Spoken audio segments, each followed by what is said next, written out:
Okay, sure, no problem. Okay, so hello everyone. I hope you all are doing well in this COVID time. One second, I'll quickly start sharing my screen.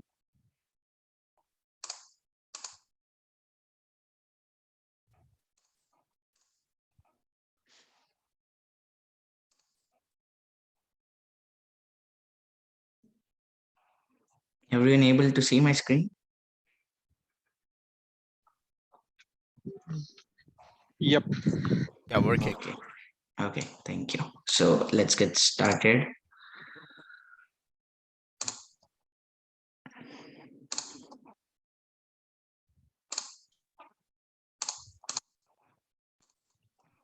So welcome everyone. This session, which is hosted by Networkers Home. My name is Pranav, and we'll be discussing having a kind of short session on Cisco's SD Access, which is powered by the DNA Center. This is basically uh, this is basically a campus software-defined network, not the data center. There are other technologies for automating or using the software defined network into the data center part, as well as this is very specific to the campus network. So yeah, so the models which we'll be covering today will be basically comparing it with the traditional network. So firstly, we'll be looking at what a traditional network looks like what are the challenges in a traditional network. Later on, we'll be looking at what software defined access is, exactly how it looks like, the roles and terminologies, or what exactly is revamped. Then we will have a look at the benefits of software defined access over the traditional network. And later on, it will be kind of some fundamentals of the DNA center. What is intent based networking? Intent based networking, basically the platform on which SDA is built, and the architecture, and just few personal experiences working with software defined access. I'm sure and everyone might be from a networking or a security background and have at least a good idea of how a traditional network works. So I have assumed that everyone has at least a basic understanding of what a network looks like. So we'll not be going deep into the traditional network concepts. We'll be focusing more on the SDA part. So before starting, I would like to introduce myself. My name is Pranav Nangaonkar. I am a technical trainer for SD Access, ICE and Duo Security MFA at Networkers Home. I am currently based in Toronto, Canada, and I am a Cisco certified specialist for dealing with specific product of ICE, as well as CCNA Security certified. I'm currently doing my postgraduate in cybersecurity here in Canada, and I have 5.5 to 6 years of industry experience working on network and security technologies, including all these in which I have my expertise. So yes, starting with the challenges in traditional network. So I want this session to be very interactive because when it will be more interactive, you'll enjoy more of this stuff, because trust me, this technology is very interesting. It is very easy to understand. And when you ask more questions, I'll be more happy to answer them, because I don't know how many of them are aware of the SDN world, which is currently involved. The network part is involved, but yes, SDA is one of the key factors in the SDN today. So I want to make it more interactive. If you have any questions, just put it on chat, or you can just unmute and ask me then and there itself. So the challenges in traditional networks today. So I'll start it with an example. Consider we are a network and you want to add a specific user. Now we have a organization here. Consider it as Networkers Home itself. Let's get it more personal by considering the example of our own organization. Now this is networkers home. We have infrastructure, we have couple of users, and everything is connected like in a traditional fashion. Everything is connected to the three-tier architecture. We have a router, then we have a firewall, then we have a access switch wherein all these users will be connected. Ignore my drawing, I'm very bad at drawing, but I'll make sure you understand it. Now, when I have to add any new user, for example, I want to deploy this workstation and it is like in a new condition. So what all are the aspects? Sorry, someone is saying, can everyone be on mute while I'm talking so that the others don't have the disturbances? Thank you very much.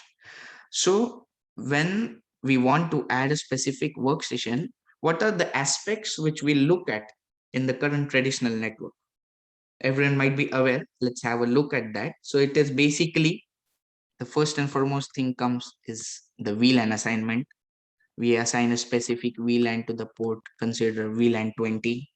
Then we take a look at the ACLs, whether this has to be given a specific access or denied a specific access, considering the role of the employee. Then we have to join this machine to the domain. That is all related to the application part. So we'll not look into it. We'll deal with the network part specifically. Then we have to integrate this with the Active Directory and check if the reachability is done. Then assign it to a specific OU, then assign specific access control if we have any specific identity system like Cisco ICE. So all these aspects come into picture even if we want to, when we want to add a specific user or a computer system into the network. So this is kind of what you can say a bit challenging.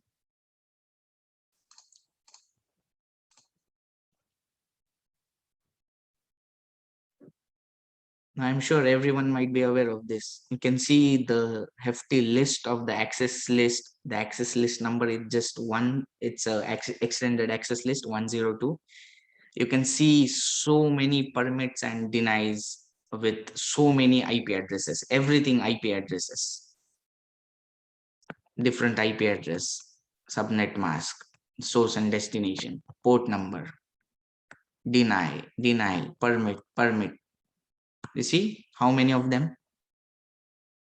And it is very difficult, trust me, it is very difficult to keep a track of all this when the network gets on expanding. It is very difficult.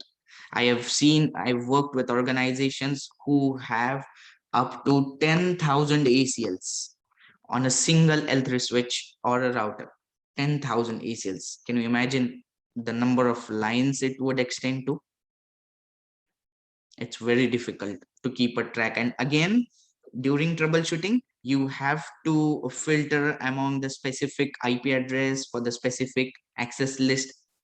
And then you have to kind of shortlist a specific line, and then you kind of troubleshoot it. You kind of apply a no access list, or you can nullify it and then check whether the access is running. Then later on you have to keep a note that somewhere I have nullified this and I have to get this working for my security. That's a problem, right? That's really a problem. So if you see, the enterprise networks are very complex today. Those are very complex. Not only the data center, but the campus networks. Even if it is for 2 or 3 campuses in the network, including the data center, it is very difficult. So as we discussed, some of the problems, just an overview. Setting up multiple VLANs. There are hundreds of VLANs configured. Now you see in this headquarters, you can call it a data center basically. There are multiple VLANs, but we don't have to deal with the headquarters because headquarters is a data center and we are not dealing with data center. Now this is branch A. Again, they have a different VLAN. If you see, this VLAN A is different. This VLAN 1, 2, 3 is different. So nothing is uniform between the headquarters and the branch. If you see this branch B, a different VLAN. The remote networks, the people connecting over VPNs and all other remote technologies, they have a specific different VLAN. So setting up multiple VLANs is a challenge. Dealing with disparate networks, like a kind of the architecture is completely different for every single branch, the headquarters, be it a remote setup, anything it is. It will be a three-tier architecture over here. And sometimes you see if the branch is smaller in size, can everyone be on mute, please?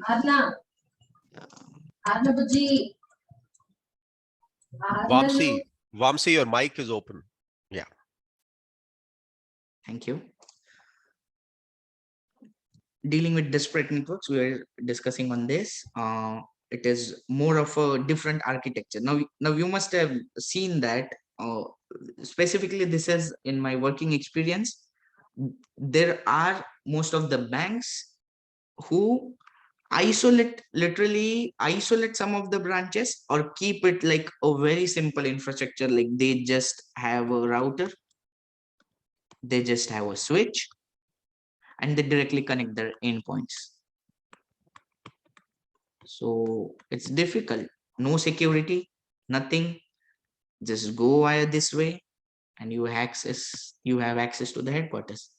I even have found out many loopholes in one of my vulnerability assessment reports, that it is very easy to get from this weak branches to the headquarters, which is a security concern, right?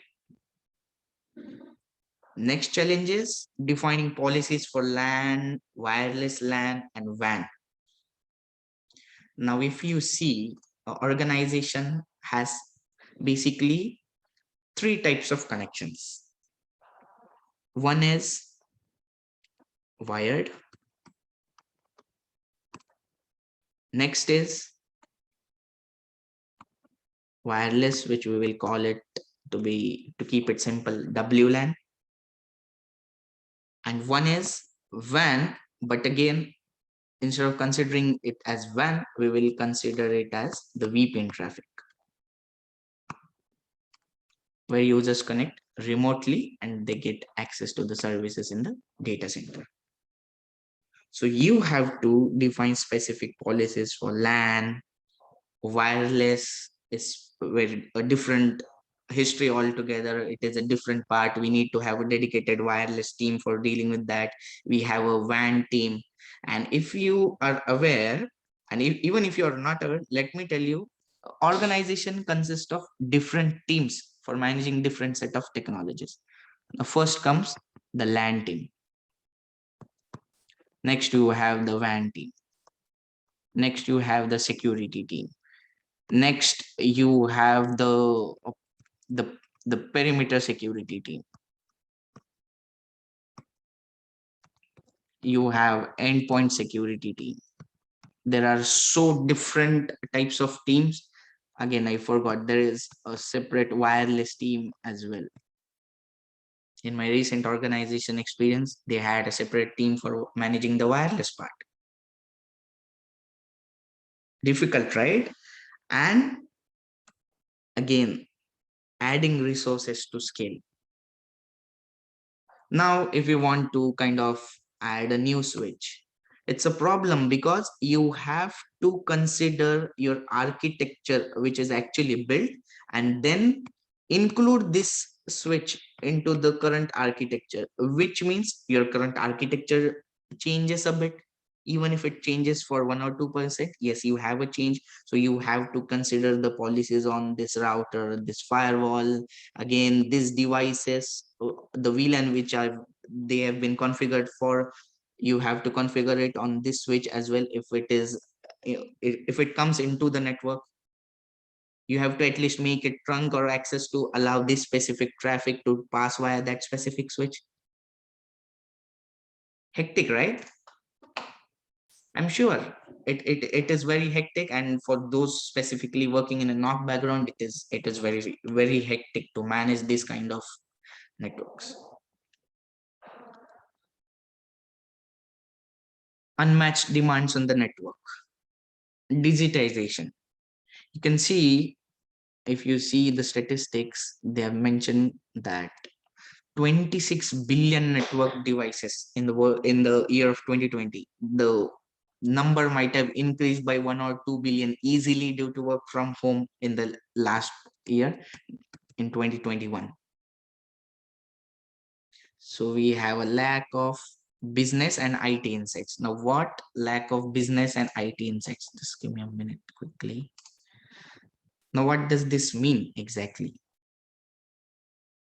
It means we don't actually, in today's network, they are not concerned about what is the business requirement. They just know that we have to form a network wherein you have to your switch, you will have your router, and you have to connect it with the WAN. That's it. That is their requirement. They don't understand the business requirement is that every endpoint needs access to the internet. Some specific endpoints need access to the DMZ zone. Some specific assets should be kept very secure with no access to the internet. So this is the business requirement. Next issue, complexity.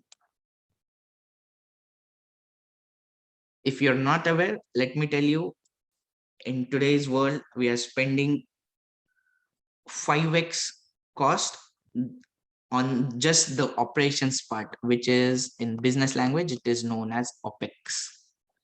We are spending 5x of the capex on just the OPEX. Like, for example, if you're spending 10 lakh rupees on implementing the network, you are spending 50 lakh rupees just to manage that network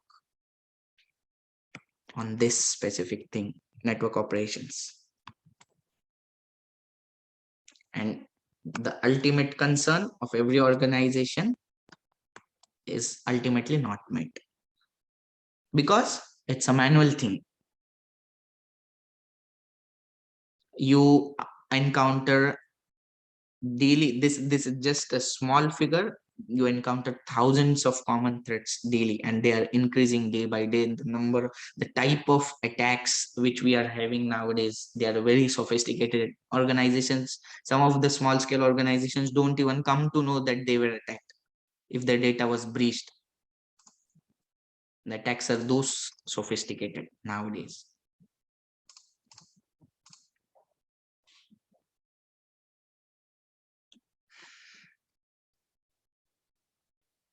Traditional networks. Yes, anyone has any questions? I heard someone saying. Okay, no problem. Might be a mic issue. The traditional networks cannot keep up. Now, what does this means? Difficult to segment.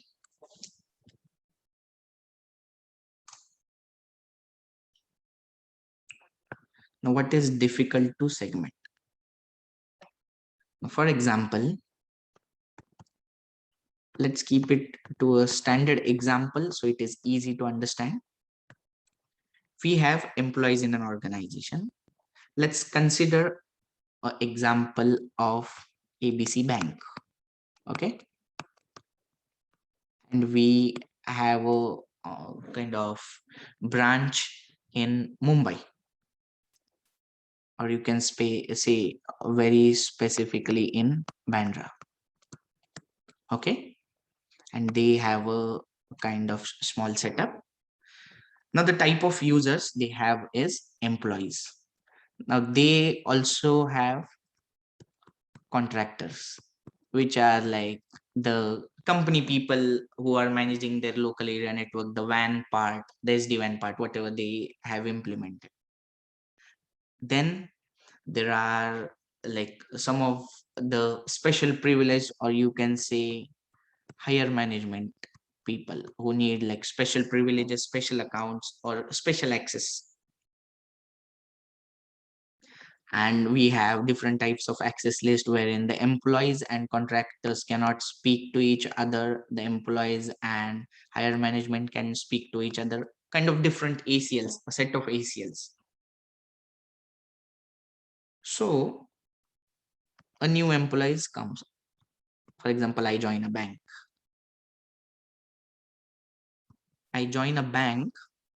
And I am an employee.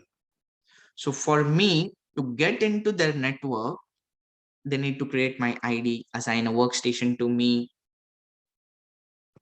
assign me to a specific VLAN, assign an IP address from their user subnet. Then if I have any special privileges, check if I belong to this higher management, I am just an employee. It is very difficult to segment this, right? And on top of that, they have different VLANs for managing the local servers, because that runs the banking software or some of the local applications which are specific to this branch.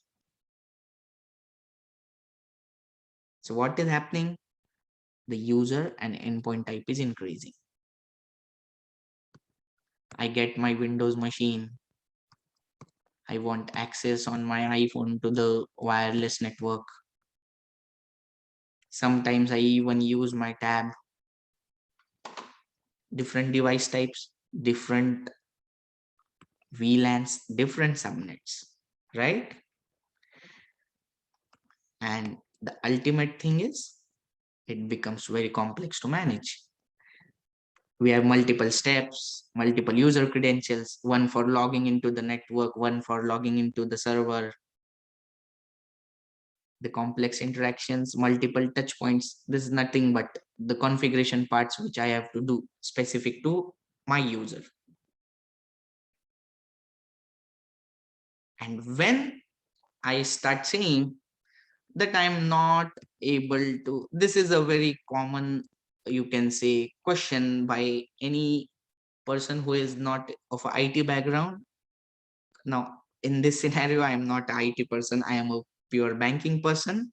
So it means when I'm not able to access internet, I will just go and not say not able to access. This is the dialogue which you hear from most of them. I'm not able to see Google. I'm not able to open Google. What should I do? So this takes us to this point, slower issue resolution. Let's clear the screen. What happens? I have a separate user policy for me because I am in a user VLAN. Again, the type of user is wired. Then sometimes they don't find my user when they are troubleshooting. They have to run through a heavy list of access list and all that stuff. Difficult, right? Everyone agreeing on this point till now, that yes, today's traditional networks have these problems. I'm sure 99% of them might agree, unless and until they have worked on the software defined part. Perfect. Let's jump ahead. Now comes the Yeah. solution. I had a Yep. quick question. In terms of like different VLANs and different difficult to segment, as IPv6 gets more popular in the enterprise network, Mhm. I understand that ACLs will still be in play, but um, what is the impact of IPv6 on software-defined access, I guess? Software defined access is already ready to adapt with the IPv6. They have designed SDA, like any SDN solution, keeping in mind that they have a crunch of, the world is in a crunch of IP addresses, at least the public IP addresses. Because the concern is the public IP addresses, the private IP addresses, anyone can use any private available subnet specific to their organization. But when it comes to IPv6, these networks are designed considering this point that the world will be entirely migrating to IPv6 some or the other day within the next 5 or 10 years, you can say. Not fully, but at least partially, for sure.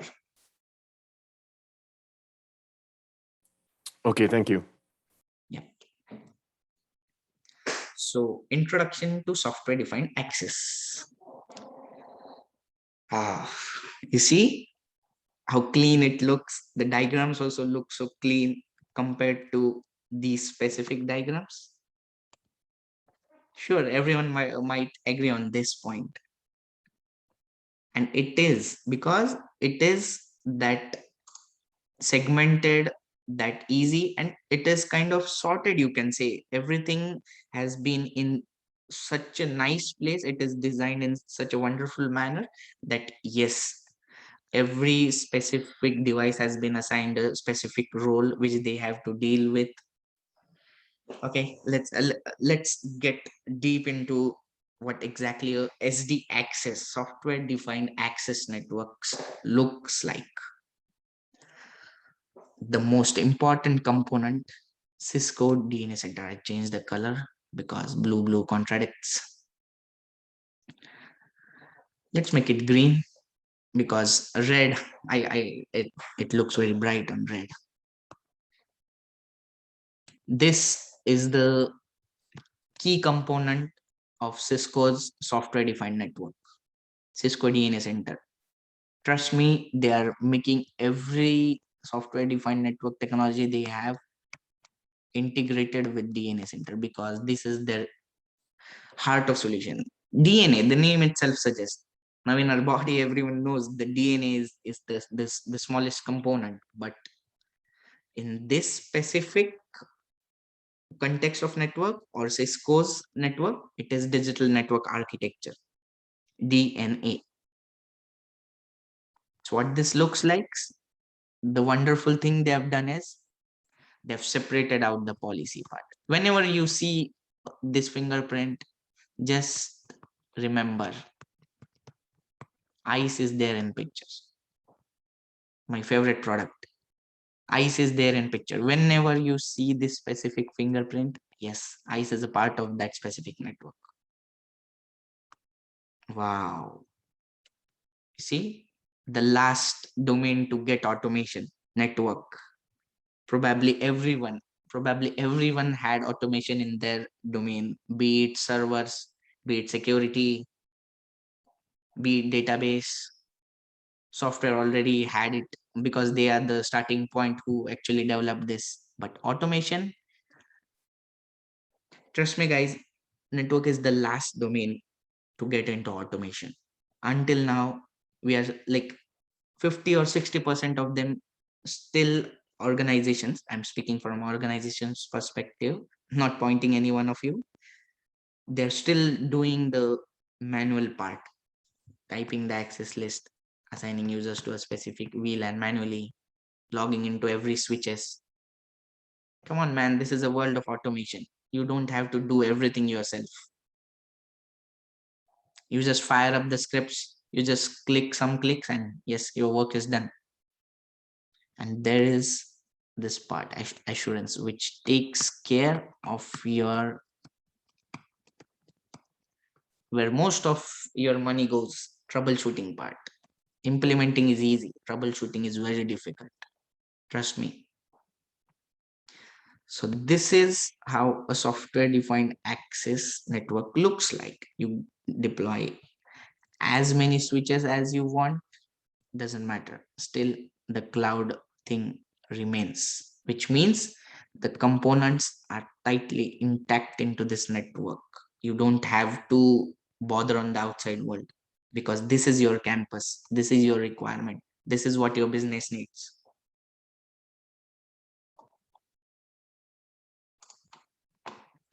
Let's start with the most important point, identity based policy and segmentation. Now, can anyone tell me, for example, I know Vikas. So how do I know Vikas? I know him by his name, or I know him with his address. Via network homes. Sorry? Via network homes. No, I'm not asking the medium. How can I wait, let me get it clear. I understand that it is Vikas because of his name, right? I don't see that where he was born or what is his address is or what is his contact number. The important thing is his name, right? So considering a human, it is easy to recall a name rather than these things, right? Everyone agreeing on this? So the challenge which we had in the traditional network is we had to remember each and every user's VLAN and IP address. If there are if there are 2 or 3 VLANs, it is very easy to segregate the users. If there are 100 VLANs, you'll go mad remembering every user's VLAN and IP address. So this is when the identity based thing comes in, wherein you will be identified based on your identity. Name was just an example to focus on this identity based approach. And yes, so I can make it very easy that yes, Vikas is the owner of Networker's Home. You are the students. I am the trainer. And there will be like many trainers like me. See, already segmented. Not to worry on what is Vikas IP address, what devices are using, what are your IP addresses, what is my IP addresses, what is my location, again the type of device I'm using,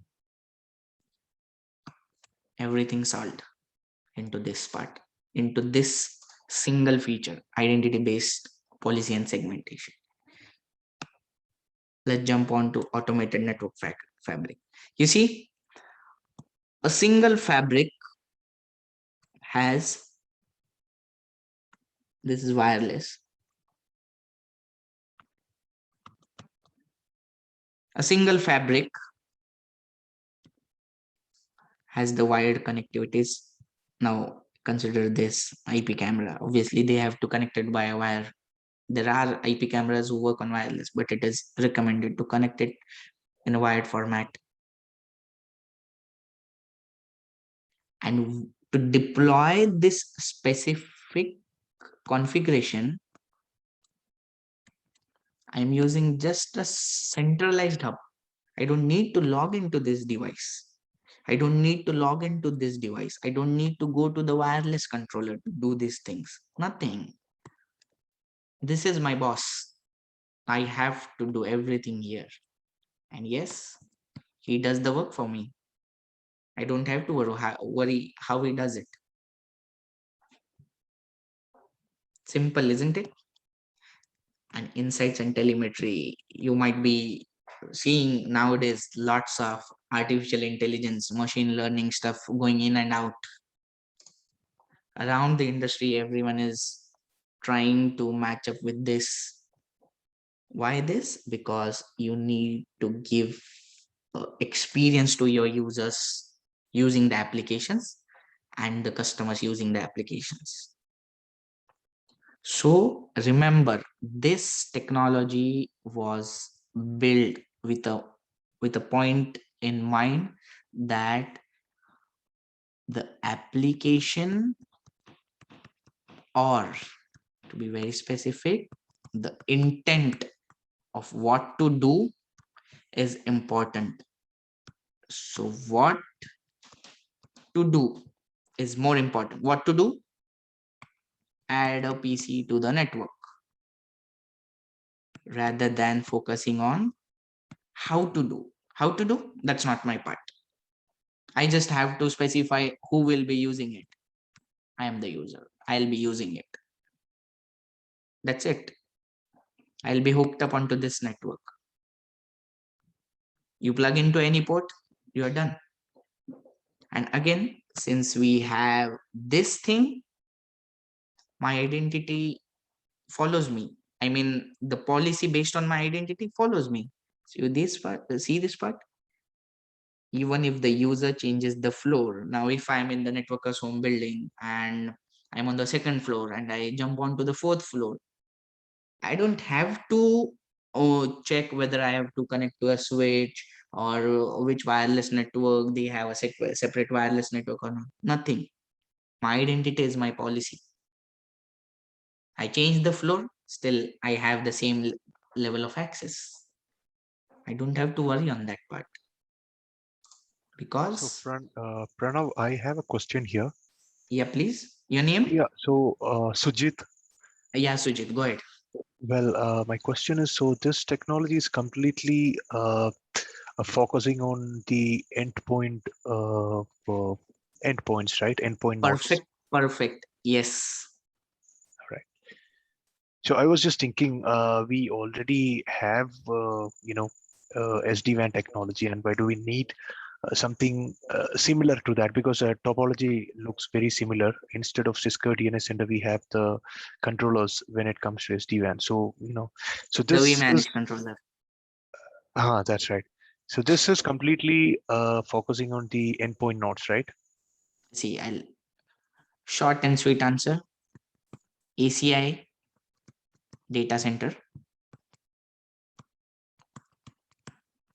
SD-WAN for the WAN, the MPLS or the internet, basically connecting with this outside world, and SDA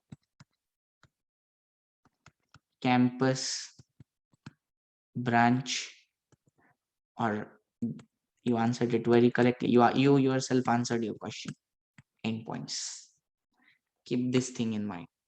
ACI is for data center, SD-WAN is for managing the outside thing, the WAN network, and SDA is for managing the internal branch.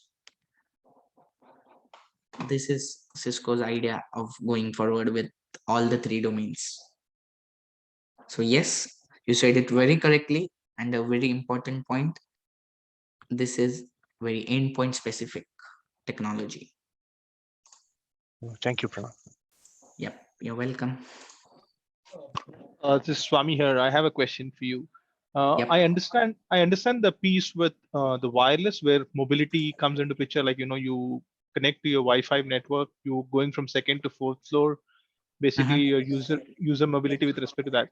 But imagine you're a wired user and you connect from second floor to 14th floor, and then you plug in a cable into your network, right, into your laptop, for instance, and that is on a different VLAN tagging. So how does your username basically, so as soon as you log in, will it basically switch your VLAN and put you in the right VLAN space you're supposed to be on? Is that what you're saying? So firstly, when you plug in your machine into a fourth floor switch,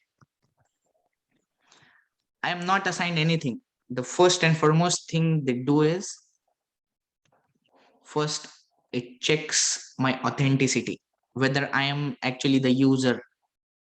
For example, this is my name and I was connected to the second floor switch. Right? Now I'm going to the fourth floor switch and just connecting my device onto this, as we saw this, connecting on this switch. No VLAN, nothing will be assigned to me earlier. First and foremost thing, I will be authenticated. Based on my username and password, ICE is the answer which assigns me the right privileges and the right access which I had on the second floor. The same access is given to me on this floor as well.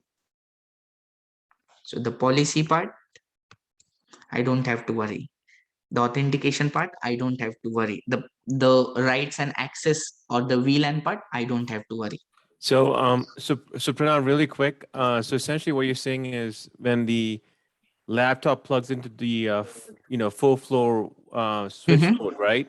Essentially, I guess there's ACLs that allow the laptop to directly talk to just the ICE policy. It's in a landing subnet, and then once the ICE validates the username and password, it then pushes the right VLAN tags to that switch port? Is that how it works?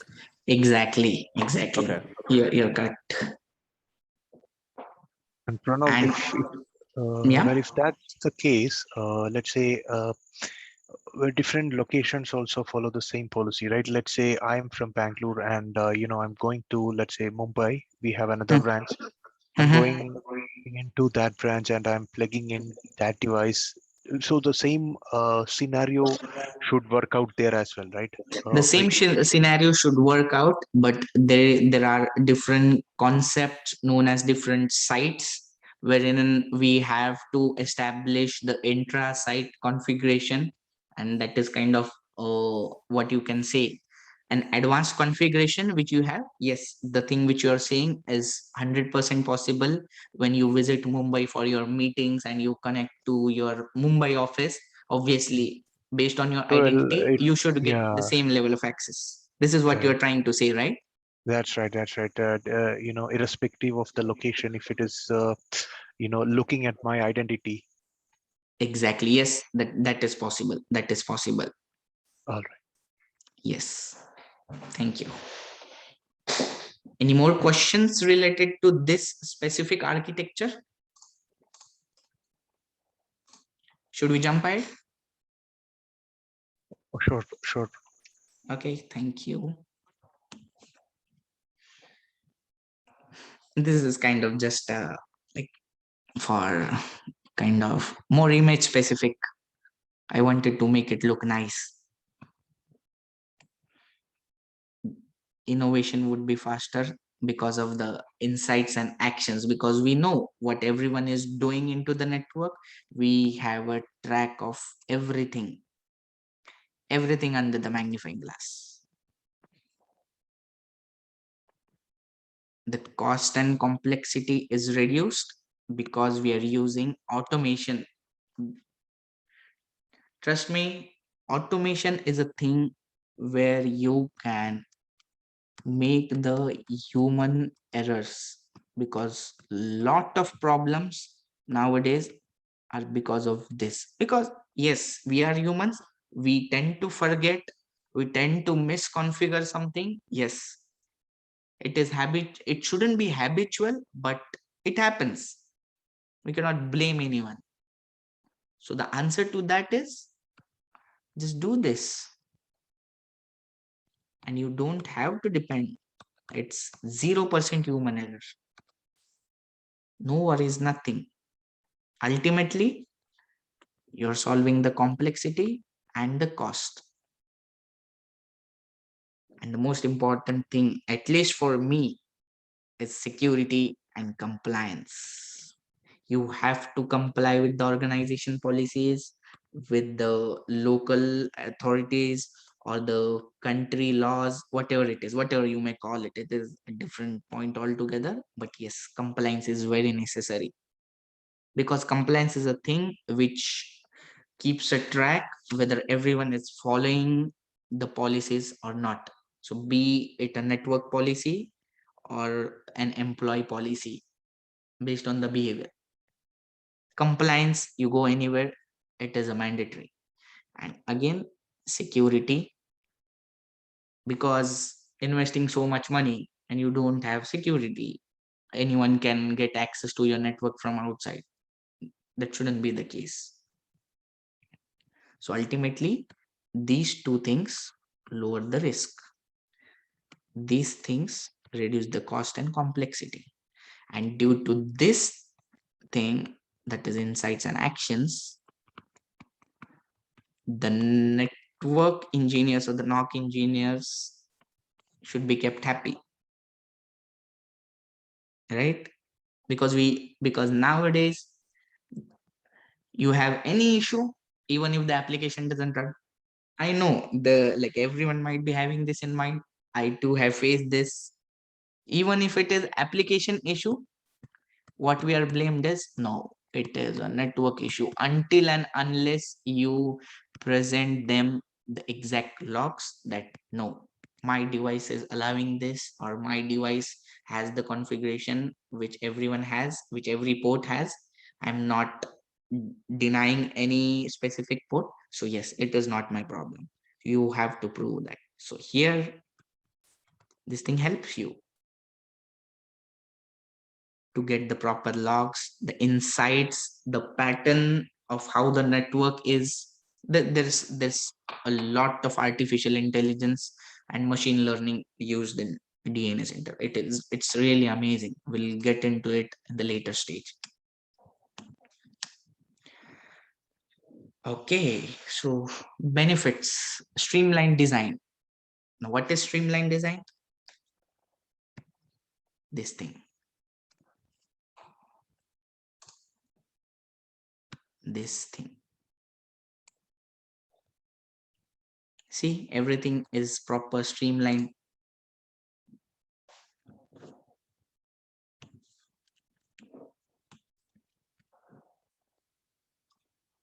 Simplified provisioning. Now, as we discussed on this point, if I want to add a specific network switch, the provisioning part, it will be quite a lot easy.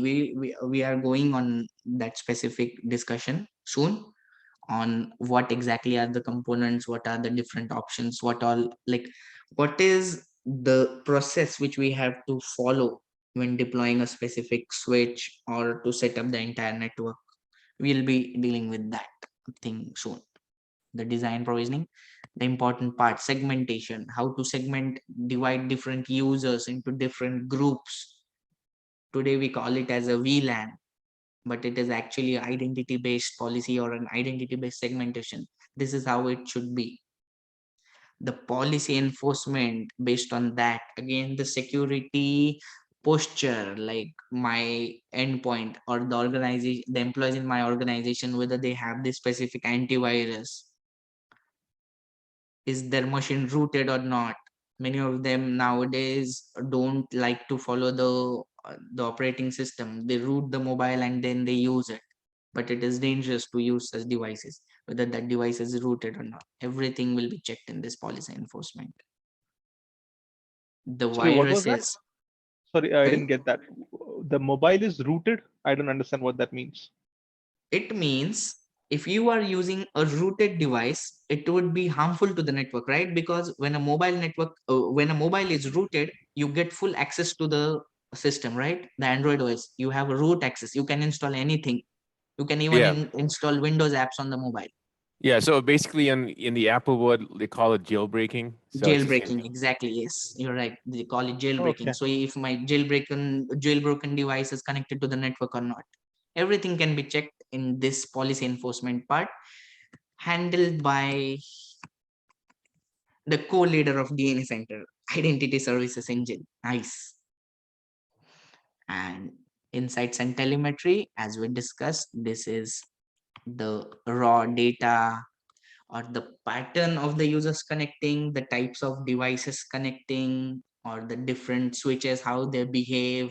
If we need any RMA of any specific device, if it goes down, everything will be taken care by the insights and telemetry, which is very specifically called as assurance in software defined access. Assurance.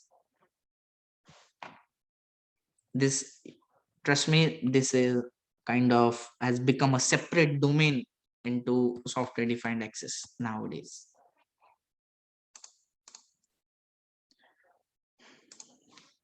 Clear with the benefits? Any questions, any doubts you have, you're free to ask, and I'll try my best to answer it. Yeah, Pranav. So maybe I missed the first 2 minutes of the class, but did you go over exactly what topics you're covering in SDA and how long this course is? Seems like ICE is going to be playing a key role in understanding how it all works. Would you also be going through Cisco ICE as Yes. well? Your name, please, because it's difficult to like understand whom I'm talking to. So if I know your name, I can refer and talk specifically. So may I know your name? Yeah, this is Glenn. Yeah. So Gwen, this is It's today's Glenn, lecture. Glenn. Glenn. Yeah. Okay, Glenn. I'm sorry for that. Glenn, today's session is kind of a demo lecture, or you can say just an overview session where you get to know like what exactly is the technology. But yes, a full-fledged course on this is available. And if you are enrolled for this detailed full-fledged course, we have a separate kind of in-depth topic relating to the identity services engine, its integration with DNA Center, what is the exact workflow, how it works. Yes, everything will be taken care.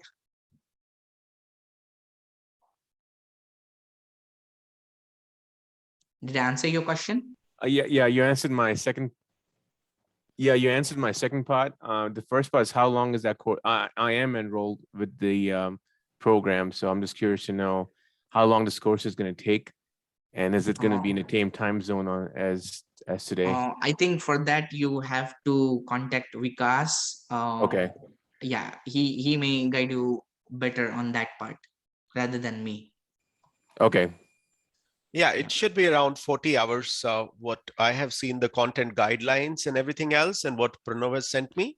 So it should be around 30 to 40 hours is what it is. And then there should be an ICE training. And that depends, it doesn't require much of an ICE expertise, but you need to have a brief idea and at least one lab has to be done on ICE also. So put it all around 40 hours is good enough. Yes. Pranav, next class, can you please share the whole syllabus with the team in the PPT so that they can see what are the topics, the total topics that we are going to cover? Perfect. I'll do that. Not a problem. Just to keep it for today's session, I kept it very specific. The modules for today's session. I'll share that. Not a problem for me. Yeah, thank you. Thank you. Any more questions? Should we go ahead? Okay, I'll take it as a yes. So Cisco's intent-based networking. I know many of you are currently enrolled for the SD-WAN part, and here you see this is what you are learning now. Not now in the SD-WAN section. Now we are learning this part. And we have again a separate world for this. Recollect me saying sometime before that the data center is all about ACI, the WAN and the Pranav, branch. one Yeah. doubt, one question I have. Yeah. When I look at the Cisco SD-WAN licensing, they don't have separate SD-WAN license. They have it as Cisco DNA Center with SD-WAN features, right? They have essential advantage. Essential and advantage, something else. right. So is it actually part of the bucket of SD DNA or SD access? It is actually, they have like made it all under this roof, DNA Center. Everything they have Right. made, the Cisco One software, they have all aligned with the software defined, so that, for example, if you buy a specific network device, like consider a Catalyst 9K, any series, and you have to order it with the licensing schema. So consider you ordered it with the advantage license. So it is covered in this Cisco One software strategy. So everything supported in this Cisco One strategy, you can use that device into SD access. If it supports ACI, you can even use that, because there are specific devices which even support integration with ACI, or using the same device, reusing the same device with ACI. And there are some devices which can work well as a VH router, also as a edge device in SD access. And also I don't recollect the terminology from ACI. It is called as no, I don't know Leaf. the Leaf. leaf. Sorry, leaf. You can make it as a leaf in ACI. So they've made it more centralized. They are making everything centralized. If you see at this technology as well, they are like trying to do everything from the DNA center rather than going hop by hop on every device and doing it individually. So the software, the what you can say, the licensing thing also, they have made it quite similar.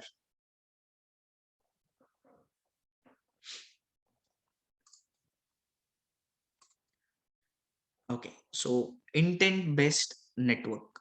Now you see all the technologies having software defined thing, they have named it under this roof, intent-based networking. Now what intent means? that what I have to do. The meaning of intent is what I intend to do. Example, I intend to play, which means I want to play, right? In this language, in the world of Cisco, it is I have the intent of adding a network device to this specific fabric. Yes, you just have to express your intent. This thing does the part. You don't have to worry on that part, how part. So that's the meaning of intent based network. You just have to specify what you want, and how it will be done, it is taken care by the network. Earlier, So basically that means that there are predefined templates available, right? A lot of feature stuff is already ready. exactly. Like for example, just to give an example, because for example, there are 24 ports on a switch. Now, what we do if we have 24 users, we configure each specific port manually, right? By going into switch port mode access, switch port access Yes. VLAN. The same thing is done, but we don't do it. It is the template which does it. So if I have to make it trunk, there is a trunk template. If I want to enable, no, this is advanced thing, .1x on any port, it has a template. If I want to make it as a access port with kind of allowing only specific, only the employees you can see. So which means the underlying thing remains the same, but you don't deal with it individually. You just have to specify that who will be accessing it. Employees will be connecting on that port, contractors will be connecting on that port, or who will be connecting, and it will be taken care by DNA Center. So it is again a template. They have made it like SD-WAN also. I understand that it is more of a template based thing wherein you just throw them with the what you can say parameters, and the vManager or the SD-WAN controller does it. Same thing here. You just specify what you want, who wants to connect on that port. This thing does it. Don't have to So, worry on that part. if I connect it to SD-WAN, how we basically work is that you choose which vEdge or which router do you want to apply a policy, on which interface you want to apply the policy, what is the policy, you create a template. Here in SD access, what happens is generally you have the LAN access switches, and so you decide which switch you want to do something and on which port you want to do something, and you apply the template exactly same that you do in SD-WAN here also. And because on the LAN side, you integrate with ICE, you integrate with so many other things. So the scope of the feature is more. Exactly, because here in a LAN-based thing, you have to consider the security. You have to consider the access part, like whether they need access to a specific resource, like this thing has to talk to this or not.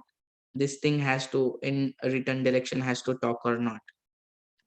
Whether this Right. can access this, whether And wireless can access lot of wired. a lot of ease of configuration in terms of Exactly. VLANs will be removed and VNs will be added, right? Yes, So it is. It is the very policies detached from VLANs and added to VNs, another thing, so that the user is in any branch, any site in the world, right? He is not bound to any physical thing. He's bound to his particular policies. exactly. He is bound to his identity. He proves his identity, and the policy will get applied. Right.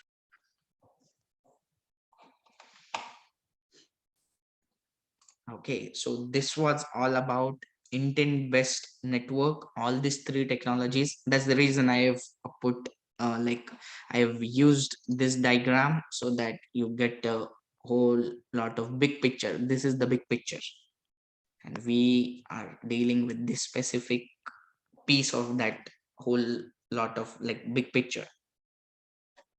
This is the software defined access. We have the course, like the coming course will be very detailed. We will be covering all the VNs, virtual network, the security group tags, the segmentation part, the trust sec, how we can identify the user, or what configuration will be pushed. Everything will be discussed in a brief manner, just because not to confuse on the day one itself, I've kept it sweet and simple. So you just get an overview of what the technology is rather than getting into the complex terms and terminologies on the first day itself. First, Yeah. you know what this is, and then later on, you have a chance to explore the world of this. Yeah. Pranav, a couple of questions, maybe too early, but maybe you can answer them. No Does this problem. will this course prepare us for any exam? That's question number one. And then question number two, security group tags.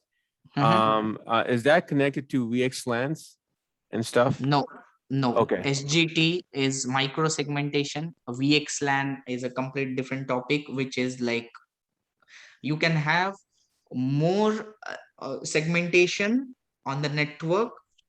Like for example, VLAN had the limitation of 4096. In VXLAN, it is all about tunneling. Like if this thing wants to talk to this thing, it's a VXLAN tunnel. In VLAN, we didn't have anything such. We just checked if this is VLAN 4, yes, this can talk to this. So Got it. VXLAN is basically the tunneling part, wherein the intercommunication will be taken care. The communication part will be taken care, and the data plane will be taken care, to be very specific. And Okay. about the first question, yes, in the routing switching or the data center part, I'll have to check the exact exam code, but yes, SDA is a part of one of the certifications.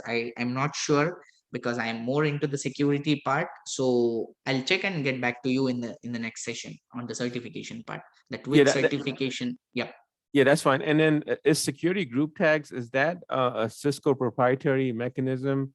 Meaning, can I install, I guess first one is, can I do Cisco Meraki and connect that to, the DNA center and have SGTs propagated through Meraki Wi-Fi access points? You have to check whether Meraki is compatible or not with the SGTs. Now, the thing is, regarding this compatibility, Cisco's switches are the ASIC or the hardware is made very specific to support SGTs. Now, you might have a question again that what if there are old devices who don't have compatibility with SGT? So there is something known as IP to SGT mapping, where you have to do it manually because your hardware doesn't support it. So you have to do this mapping manually. So if Meraki supports it, the propagation of SGTs, yes, it can be a part of this DNA. But if it doesn't, you have to use this thing, IP to SGT mapping. It does support Pranav. It does support SGTF. Perfect, because I'm not more into the Meraki part, so I'm unaware of that. So yes, if it does, then perfect, we can use this. Okay, and it gets pushed via ICE, correct? Yes, the propagator will be ICE. The ICE will be the platform where we'll be configuring all the SGT part.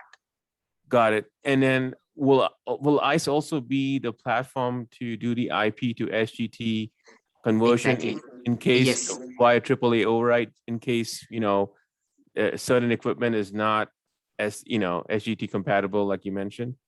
Yes. So what you do is on ICE, you have to do a IP to SGT mapping, and on the network device, what you do is you fetch this specific from the AAA server or the ICE. And yes, Got it. this IP to SGT mapping gets downloaded onto that specific network device. Same as same as the normal SGTs are downloaded. Okay, thank you.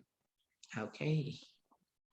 What is SG security group tagging? Is that what it is? SGT? Yes, security group tagging. Don't worry, will be the fundamentals relating to this specific technology, SD access, whatever it is, SGT, TrustSec, we will be having at least an overview so that you are not completely new to that technology. We'll first be having a look of what this technology is about, and then only we'll be jumping into the micro segmentation part. Because Okay, so without you, knowing the SGT, it is of no yeah, use to learn. right. So you'll be covering that, right? Okay, got it. Yes, but just an overview, not a deeper view, because SGT is kind of just the SGT part is used for the micro segmentation, but the entire like trusted configuration has to be done on the ICE. So what is specific to DNA Center, that will be covered. But for a detailed course, we also are planning, or already I have the ICE course as well, wherein you'll have this specific thing covered relating to the ICE, because the TrustSec part is taken care by ICE. The mapping and everything, the matrix, we have to do it on ICE. It can be done on the network devices as well, but that is kind of a lot of, again, the same thing. You have to do it manually. When you Right. have So a that's a AAA core. server.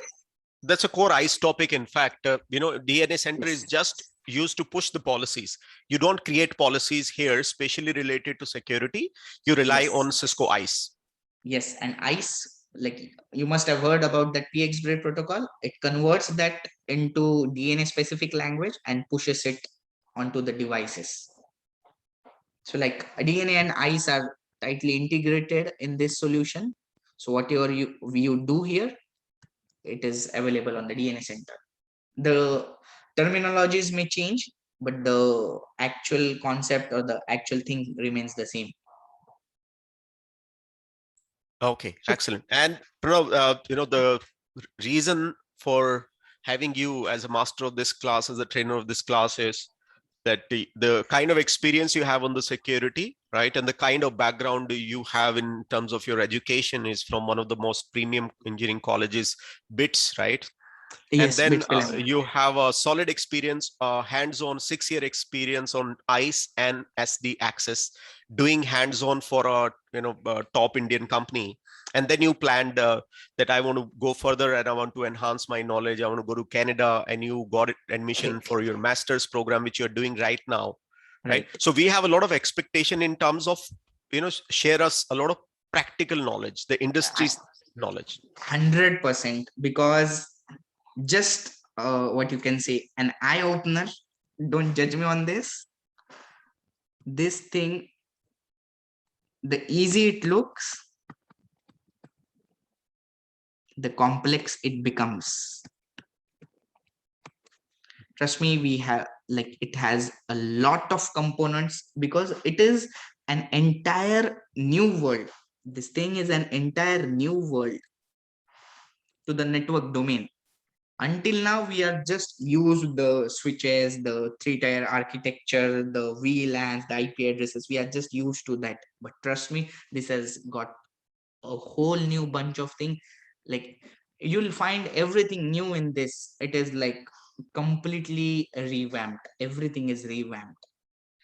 Right from where the routing table is, where the mapping is done, which endpoint connects on which device, the ARP history, everything is changed. Everything they have changed. So yes, we have a lot coming on this course. We will be having a detailed sessions, and I'm worried if the time would permit us, but I will try to make sure that we cover the most in the 40 hours session, like the full-fledged course.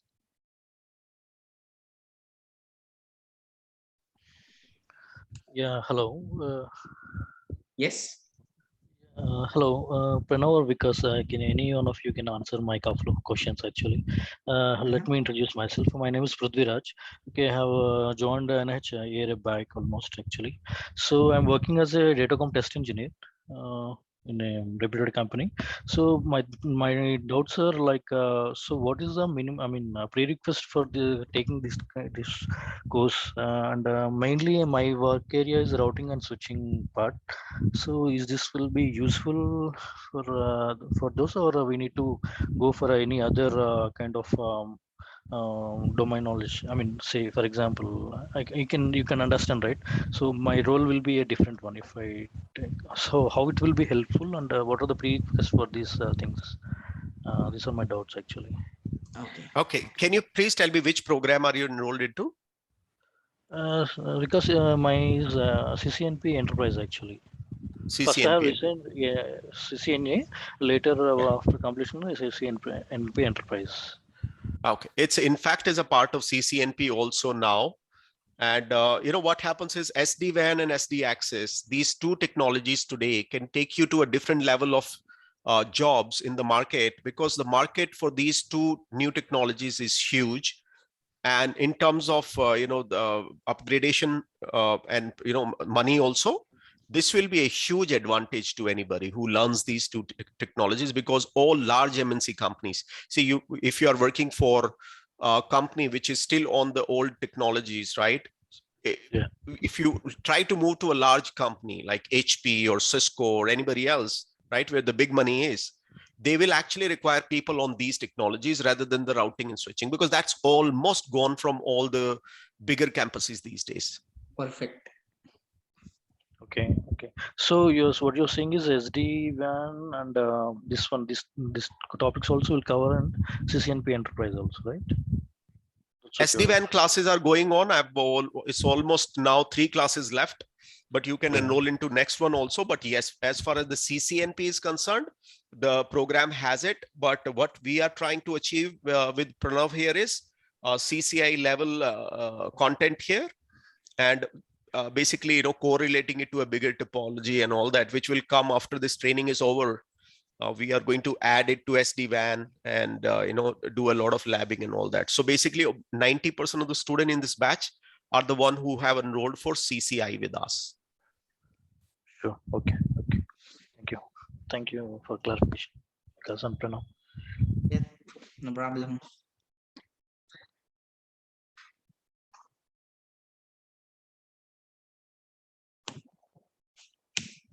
Okay, so speaking of SDA as an intent-based network, so just an high-level overview. If you see, the first step is here. Capture the business intent. We have to convert it or translate it into the policies and check the integrity. But it is not we who will be doing it. It is the technology which will be doing it. We have to specify the intent, as we discussed with a very practical example, that for I want to this specific set of ports to be configured for this specific set of users. I have to just select the ports and put it and specify that which type of users are connecting. That's it. It'll all do the configuration. I don't need to worry. So either it will be using a template, or is it using actual like the manual kind of thing on a switch by switch basis. We'll be having a look in a detailed part later. But yes, when we are doing it in bulk, it will be most of the times a template based, because it is easy and it is more, or you can say less prone to errors when we use a template.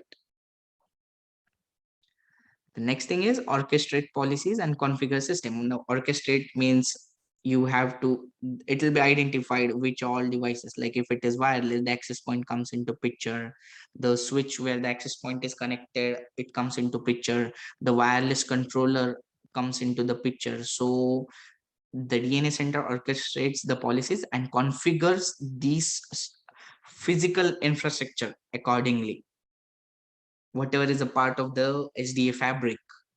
And on top of that, the most important thing related to the troubleshooting part is the verification of the configuration and a deep visibility that who all are connected, what device they have, what IP addresses assigned to them. Now, even if we are not dealing with very IP specific, a network administrator has to have the information of the IP addresses. Even if we are not configuring based on the VLAN, there is some kind of ID assigned to that specific we need to have. Now, think this from a network administrator point of view rather than from a customer point of view. The customer will not look into these things, but a network admin will look into these things, but in SDA context, it will be related to the identity. And the magic of DNA Center is it even suggests the corrective actions. Like for example, if you say if any policy is blocking, it says yes, a policy is configured incorrectly, or you have did a misconfiguration on the DNA Center itself, which is blocking your traffic. So that level of insight and visibility we have in this specific technology. And everything is done by this specific solution. So SDA is an intent-based. See, let me be clear. Intent-based network is not a thing which is made by Cisco. Intent-based network is a type of network wherein just the intent is specified. Now, all the SDN solutions, the most popular ones, are following this specific approach. So obviously, Cisco is also a world-leading organization with network and security solutions. So SDA also follows the same approach, which is intent-based network. Here, So intent-based network is like whatever you feel like doing, that is possible through SDA. Is that what it means? not everything what you feel, it also has limitations, but whatever you used to do earlier in the traditional network, a lot more can be done as compared. Oh, okay. Yep. This is just a example. Intent. I need to scale out my application database. So in manual thing, what exactly is done? You extend the network segments. The load balancer configuration is updated because you are scaling the database. So you're adding more SQL servers to that. The QoS policies, the quality of service needs to be taken care. So these all things will be executed when I just specify the intent. Don't look at a kind of what you can say configuration point of view. Understand why this specific solution and how it is a intent-based network solution, rather than relating this on a configuration basis. Relate it on a very high level so that you understand why this specific solution was designed. Vamsi just will finish this and I'll answer your questions in the chat. Another intent. I have scheduled a telemedicine session at 10 a.m. or you have an appointment. So what it is, create a SD connection, prioritize with QoS, validate the performance, keep the communication safe, tear down connection after the call. Now this example, you can say like a very general example, but the intent is to attend this session without any interruption, without any problem. So this all things have to be executed in the backend so that the intent is achieved. I'm rolling out a new IoT app for factory equipment monitoring. So what all has to be executed? A new segment, entire altogether IoT segment has to be created for all the IoT devices which are connected in the factory, which are connected in the headquarters, whatever it is. See, create a new segment for all factory devices to connect to the IoT app. The important thing, isolate it with the general network traffic because IoT devices are more vulnerable to attacks. Many of the attackers choose the IoT section to attack organizations because they are more prone to errors. Their software have more vulnerabilities and it is quite easy because that thing is that IoT device is connected to the network, and when it is connected to the network, obviously it has a connection with the network. So using that IoT as a threat vector, we can get inside the network using that specific IoT app as a threat vector, that software as a threat vector.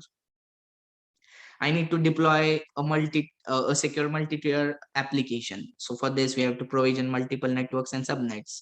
the configure ACL and firewall rules for allowing it from outside DMZ or whatever zones you have, and advertise the routing information to the entire network so that we know that this specific application sits on which server and everyone is able to access it. So I love this line. With an intent-based network, the administrator determines the what, and the system then figures out the how. So this is what an intent-based network's definition is. That it focuses on what has to be done rather than focusing how it will be done. Okay, so Vamsi is asking, I just wanted to know what is the basic hardware and iOS requirement to implement SDN. Is there any document that we can refer to and apply in real time? So Vamsi, for implementing SDN, now keep in mind, you have to be very specific. SDN is a general term. SD access is actually the term which we will be dealing in our course. For Vikas, it will be SD WAN, the very specific technology which falls under SDN. And if we have a ACI course later, it will be application centric infrastructure for data center, which will be a SDN solution. So you have to specify. So next time when you think of the hardware and iOS requirement, you have to keep in mind that what exactly you have to do. You want to implement a campus network, you want to implement the WAN network, or you want to implement the data center. For speaking with your question, relating it to the SD access, yes, we have a hardware and iOS requirement for SD access.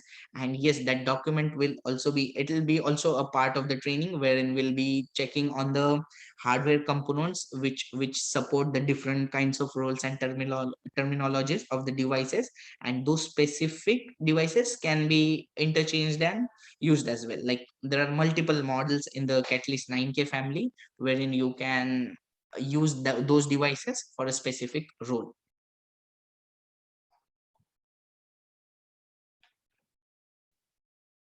Okay, you're welcome. Hi, Pranab. This is Saurabh. Yep. So, will you be covering all the topics like design policy, provision assurance, and platform in detail? Yes, because that is the core part, the design. Core part. Yes. Right. And the policy assurance platform. We'll Yes, cover all these things. SDA is nothing without those 4 options. Right. Okay. And there is something called network devices and Cisco DNA licensed devices. What's the difference between those two terms? So the licenses are more specific. To be more specific, it is a network essentials license wherein you get limited functionality, and it is kind of a license which you get for a normal traditional network. But to use this specific software defined, what you can say, terminologies, or this to integrate it with this technology or with the DNA center, you need to have the advantage license. So when you have that advantage license into that device, you can utilize that device for making it a part of SDA fabric. Okay.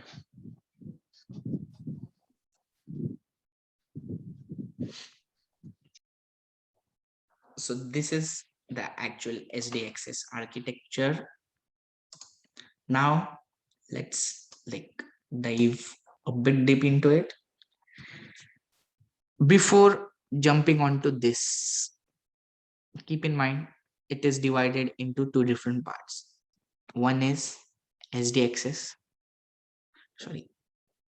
One is SDXS, which deals with all the configuration and everything of these devices, the software defined part.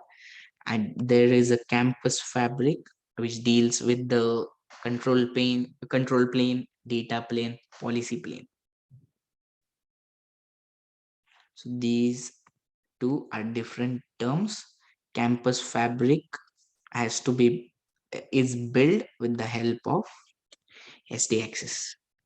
So if you see, SDXS is nothing but a GUI approach wherein you log into the DNA center and you do all the automation part, the policies part, the group-based policies, who has to access what, who is permitted to communicate with whom.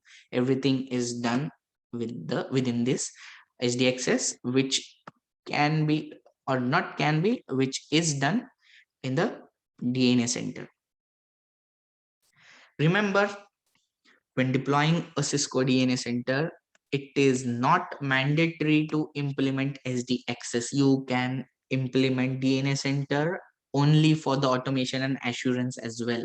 Like for example, if you have a couple of thousand switches and you are like fed up or tired of pushing the DNS servers, the SNMP servers, the syslog servers onto those specific devices, but you don't have the budget to implement SDXS, what you can do is you can simply deploy just the DNA center for the automation part. Yes, you have the feasibility as well, like just do that specific part. So that will be an entire traditional network. You just are using DNA center for this automation, so that you just create different sites, add these devices and push this configuration directly. Yes, this is also achievable. And Yeah. DNA center is also available just for the assurance piece. Excuse me, Pranav. Yep. So, Yep, Glenn. so when you look at the DNA center, just using that as a method to push to your traditional switch networks, you just get the base license, correct? Exactly. But then, okay.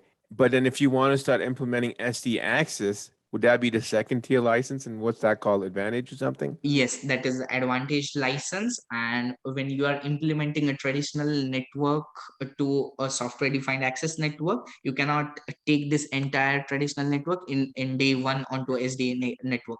You need to plan a kind of migration thing wherein you have to plan a strategy, what devices are less impacted, what are the downtimes you have, which specific devices are the core heart of this specific technology, which has to be in place. Because without having the core devices, obviously without a core switch, the L2 switch is nothing. So in the same manner, first we have to implement the core devices and then bring in the access part into it. Again, on top of there is a parallel migration approach, there is an integrated migration approach wherein you revamp the existing devices into the SD access nodes. Or if your business is quite critical to applications, you build a separate parallel network, which on a downtime you shut one of these and take this up. So there are different migration approaches. I have done migrations of various organizations from, like you can say, traditional to software defined access, because it is very less you'll encounter that some new organization has come up and they have planned that their direct greenfield network approach as the SD access. First, everyone goes to the traditional. Every organization already has a network setup already, and then more of it you can call it as a brownfield migration rather than the greenfield implementation. It will Correct. be a migration. And you'll be going through those different strategies, migration strategies as well, Yes, right? and I'll be also narrating my experience with one of the largest bank of India. Not the largest, the only government bank of India which deals with all the monetary funds and everything. And what challenges we faced, what was the approximate tenure required to complete that specific project. And like, I'll be telling both from the customer point of view, what were the expectation and what were the challenges they thought, and what were the challenges which we had to meet their expectations. That will basically be the last class, but it will be more fruitful when you know these kind of experiences. Yeah, makes sense. Thank you. Thank you. Uh, Pranav, this DNA center you're talking about, right? Like where you said you could use only part of that feature, the automation, if you need another assurance. So are we talking about, is it like a hardware device, this DNA center, or is it like Yes, something like a DNA center. vManage? A DNA center is a hardware device. Till date, I'm not sure, but yes, DNA center is not available virtually as of now. You have 3 boxes wherein you have to, we will be discussing it in the today's session as well. At the last part, we have that specific thing relating to the DNA center, that what is the hardware, what is the capability. We'll be discussing it. All Just right. hold Yeah, on for thanks. a few time. We'll be on that. Okay. So discussing on this part, the most important component of SDA architecture is the DNA center. The next part is ICE, which deals with the policy part.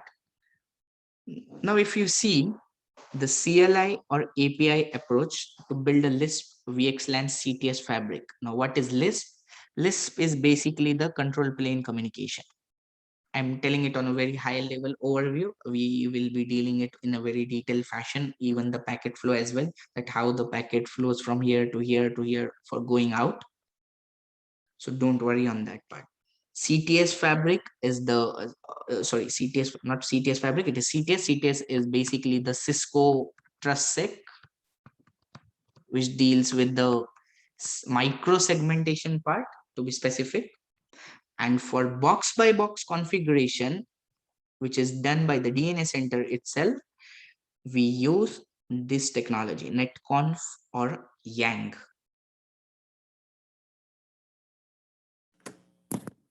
Yeah, Pranav, I had 2 questions. Can you one more time explain what microsegmentation means in an enterprise network?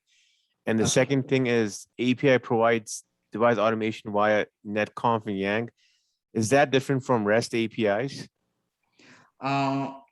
This API is what you call a REST API, and these are the flavors of API, netconf and ang, which is used specifically by the DNA center for the automation in SDA architecture. Okay. So you can do the RESTful part as well by yourself. They provide a capability to use the RESTful APIs by yourself. But for this box by box automation, DNA center prefers netconf and yang.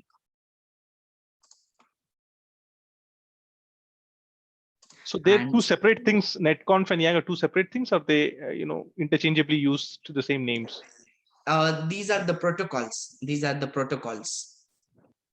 Okay, I know that we are using netconf in SD-WAN as well. So I just want to know, like, so it's going to be the same, right? What we use in SD access and in that. Yes. It's Cisco, so it's obvious the same. Oh, okay. It's okay. Yes. Okay.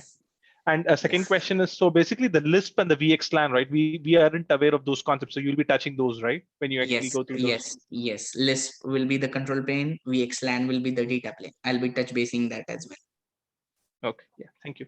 Yep. Glenn, your question about the segmentation. In an enterprise network, there are 2 things when it comes to SDA architecture: macro segmentation and micro segmentation. So the TrustSec or the HGT part deals with the micro segmentation, and the macro segmentation is more of a, you can say, VRF thing, wherein you have different instances of routers running on a specific router, so that the routing table, the entire thing is separate. One is not aware of the other, just to keep isolated traffic. Example, guest network.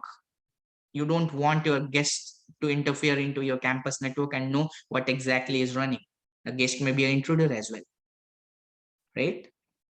So this is where macro segmentation comes into picture. Micro segmentation, you have employees, you have contractors, you have different set of servers, you have access points. You don't want every one of them to communicate with each other. You think some of them may have any bugs and anyone can put any script into a specific device and get all the information. You don't want that thing to do. So again, micro segmentation. Use specific tags. Yes, I guess that's why I'm a little bit confused, because in an enterprise network, they have a guest wireless network, right? A guest Wi-Fi network. The guest user connects to that guest SSID, and now he's Exactly. on the They network. get a separate portal. They have a separate set of IP addressing schema. Yes, So ACL is basically, you can different. call it, they have a separate kind of network architecture. Correct. And that's macro in terms of SD access, right? Exactly. In SD access, it is macro, but inside a specific organization, now consider the LAN part, the LAN VN. When you have a LAN virtual network, it will be further micro segmented.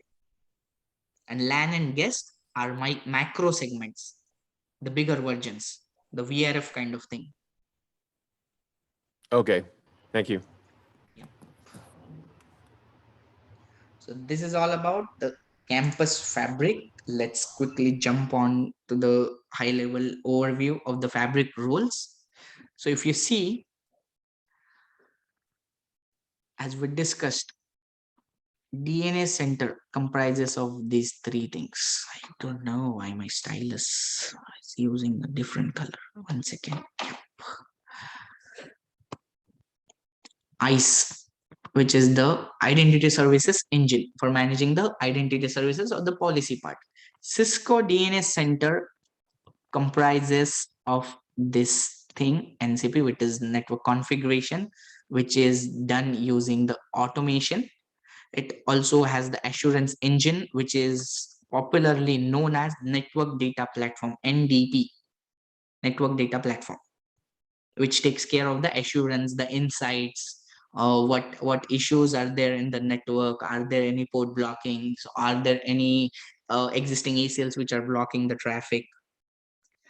Now comes the important node, which is the fabric border node. Now, this is a very important terminology in SD access because this is the entry and exit point you can see. So the gate of your home, it is this border node. You come inside via the border node and you use the border node to exit the network. The next important piece, control plane node. It keeps all information of where every endpoint is connected. Example, I am connected on port 3. As soon as I plug into this, no one but the control plane is first notified that I am connected on port 3. The intermediate nodes, these are just for the internetworking. If you have a large scale SD access network, just if the border node doesn't have those many ports, we connect it to the kind of distribution nodes, you can say. Not they do. Remember, the distribution nodes in the traditional network play some role in these things. These intermediate nodes are just for connecting this. That's it. Nothing else.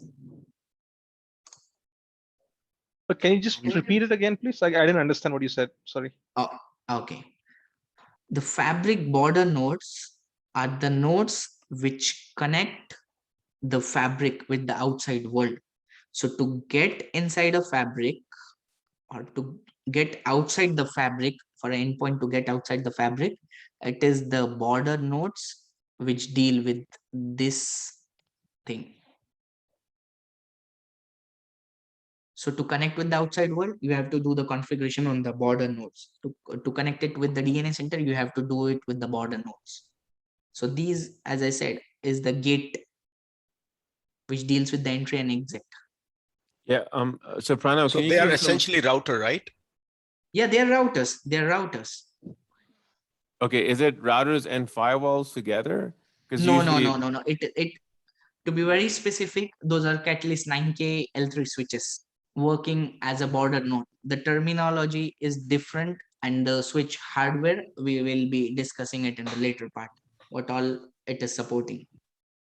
So those are nothing but the Catalyst 9K family of switches, access switches, which are supporting this SD access architecture and which act as a border node. There are specific models which deal with this specific, which can be enabled for this border node functionality.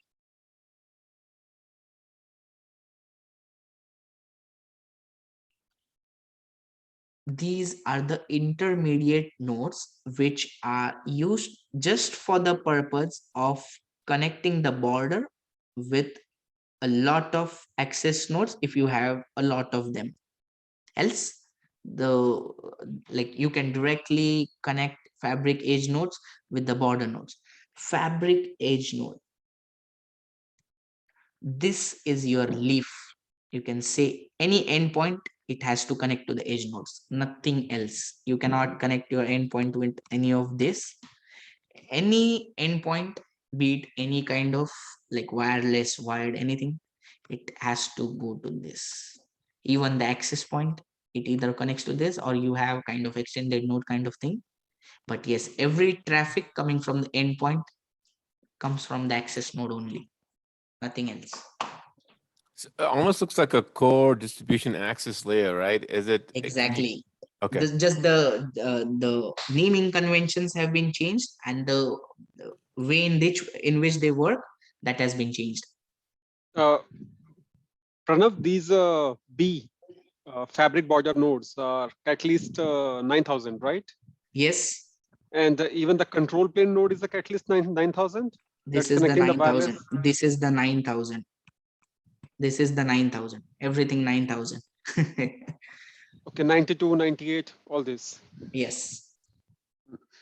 Pranav, just a quick question, one. So when you say leaves in respect to SDA, these are again layer 2 devices, right? Because if we go to an ACI and you say a leaf, then it would be a Nexus device there, right? That would be I a just referred to the word leaf for okay. a better understanding. There's nothing known as Okay. leaf in SDA. It is fabric edge nodes.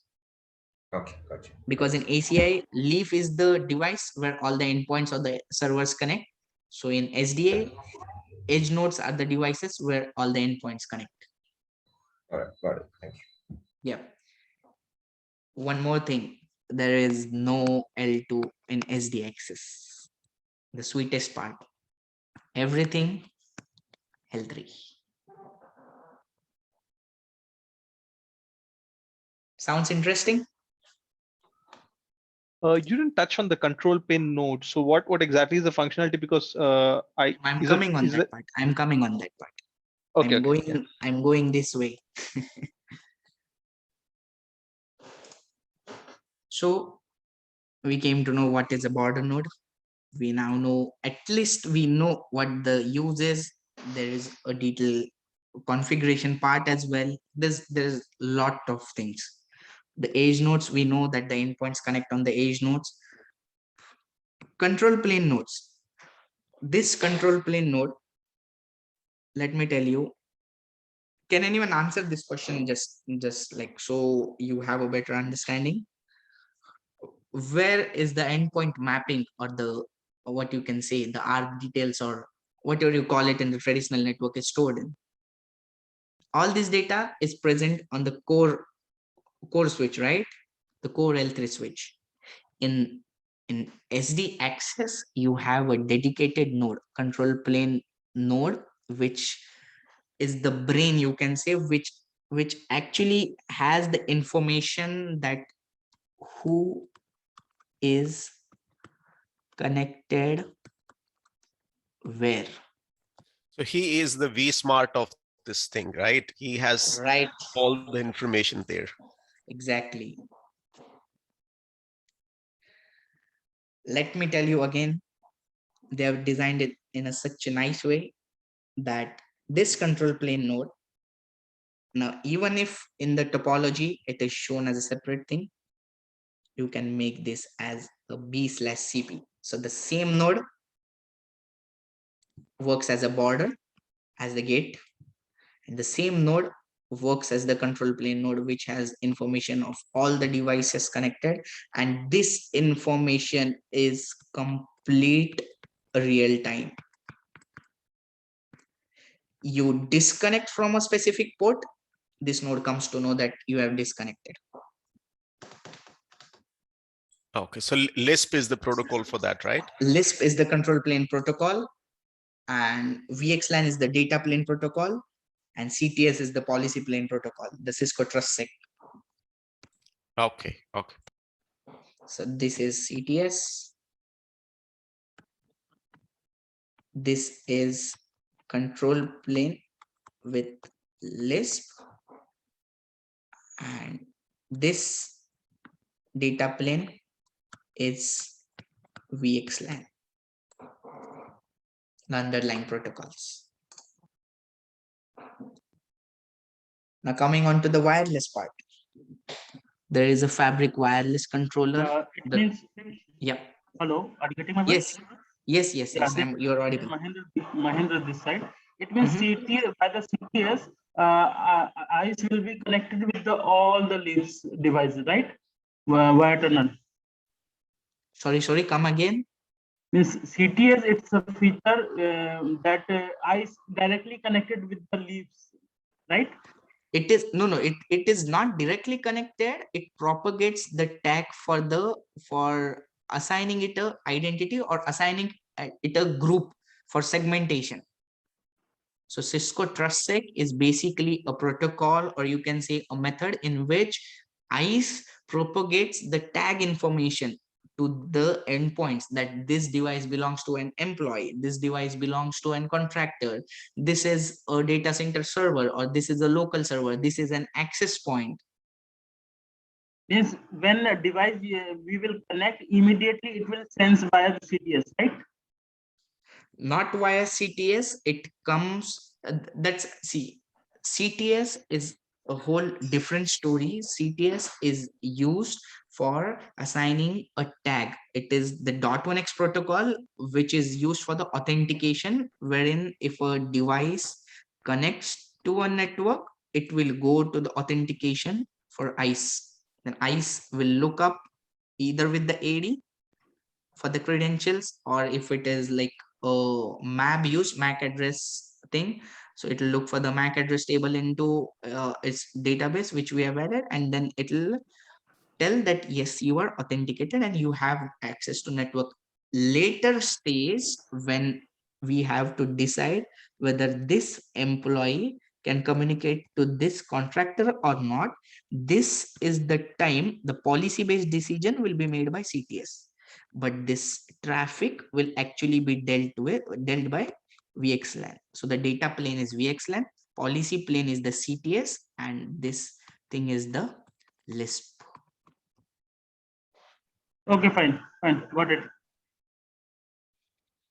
Okay, so coming on to the wireless part, this is the Pranav, one wireless. question. Yep, go ahead. That particular policy, will that be downloaded to each and every Fabric Edge node?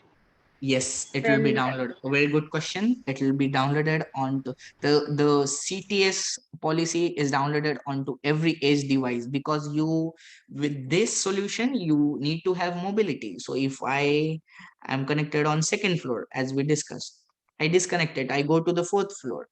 So if I am on the fourth floor, this switch has to know that who I am. So it ICE has already pushed that specific policy on this device as well. If I connect on the third floor, this already has this. If I am on the first floor, this already has it. So no matter where you connect, the policy follows you.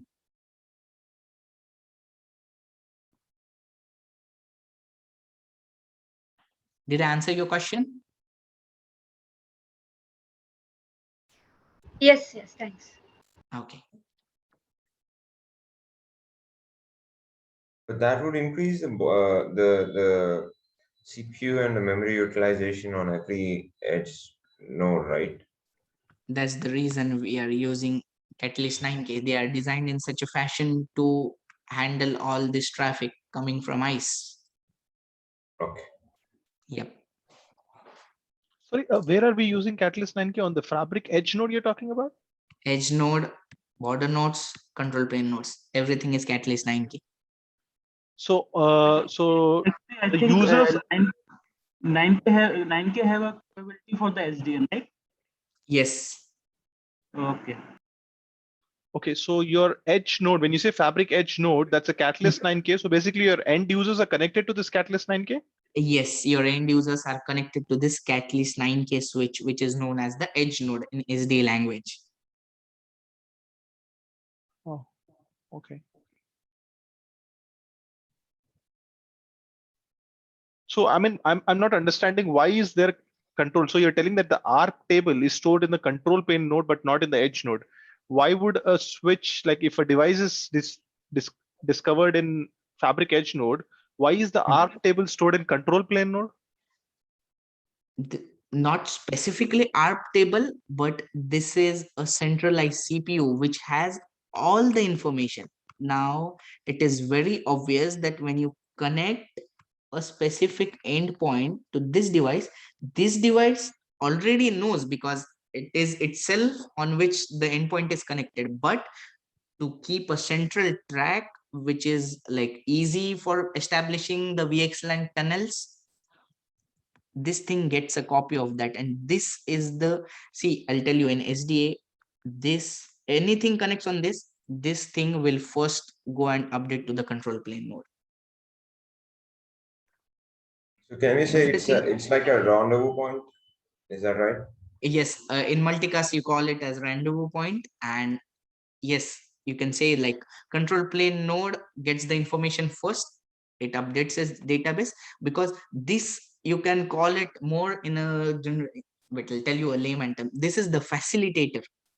So if this switch comes I'll and try says, to, let me give another example here. Can we call it like a DNS server where the nodes don't need to know the whole world's DNS table? You want to resolve a IP, right? You just go to a DNS, you say somebody types yahoo.com. Now imagine that if you are on the Fabric Edge nodes and you have billions of website namings all loaded to you. Right.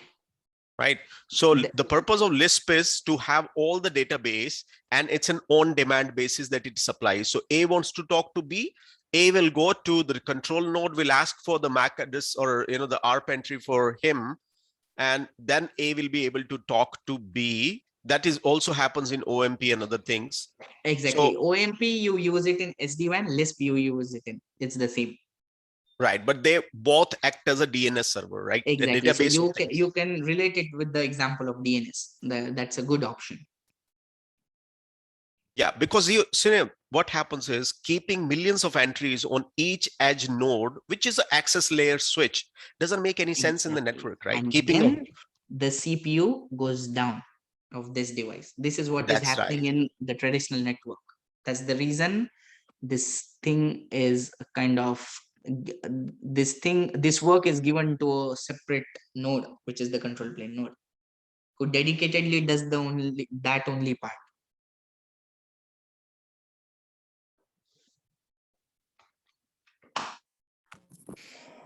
So Sopran, you said like layer 2 is not needed. I'm more of a layer 1, layer 2 kind of guy, but if the switch still has a switch MAC address table to forward traffic, correct? Glenn, let me interrupt you. I am going on to those points. Just okay. Hold on for some time. I'm sure all your queries will be answered. I know, like, it is, you're more curious on knowing that. I understand your situation and everyone's situation, but just hold on, guys. You'll enjoy every bit of this. There is a lot more than this. You'll be answered with all these questions in a very detailed manner. Trust me. Yeah. I mean, with these slides, it opened up a lot of Q&As. So because we have too many terms here, too many too many entries. So it's kind of yes, it happens. Yes, I know. See, no problem. The shortcut that I see to explain this to the people who are taking SD-WAN classes, treat this guy as an OMP. If node A wants to talk to node B, the OMP will decide if they can talk or not. And those entries will be basically local to your switch table. So this switch table, it's not that he doesn't have a MAC table, right? He has a MAC table on a need basis. Whatever he approves, that entry, that ARP entry is now basically collected here. So he has a MAC table here, right?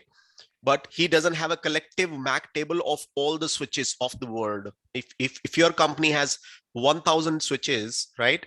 All 1,000 switches have the wireless and LAN and different devices connected. Every device in traditional network used to have a massive MAC table. You don't need to keep that massive MAC table. It is outsourced to Lisp. Now A wants to talk to B, they will consult him, and then they will have local ARP entries. Right? That's the closest one, basically. What do you say? Because you probably revealed the entire secret of this. Okay. So Lisp is something that will run on that control plane node, right? That protocol is enabled there. Which runs between these nodes. So it will be on both the nodes. The Same like sender OMP. as well as the receiver. Yeah. Same like yeah. OMP. Okay. Okay. Yeah.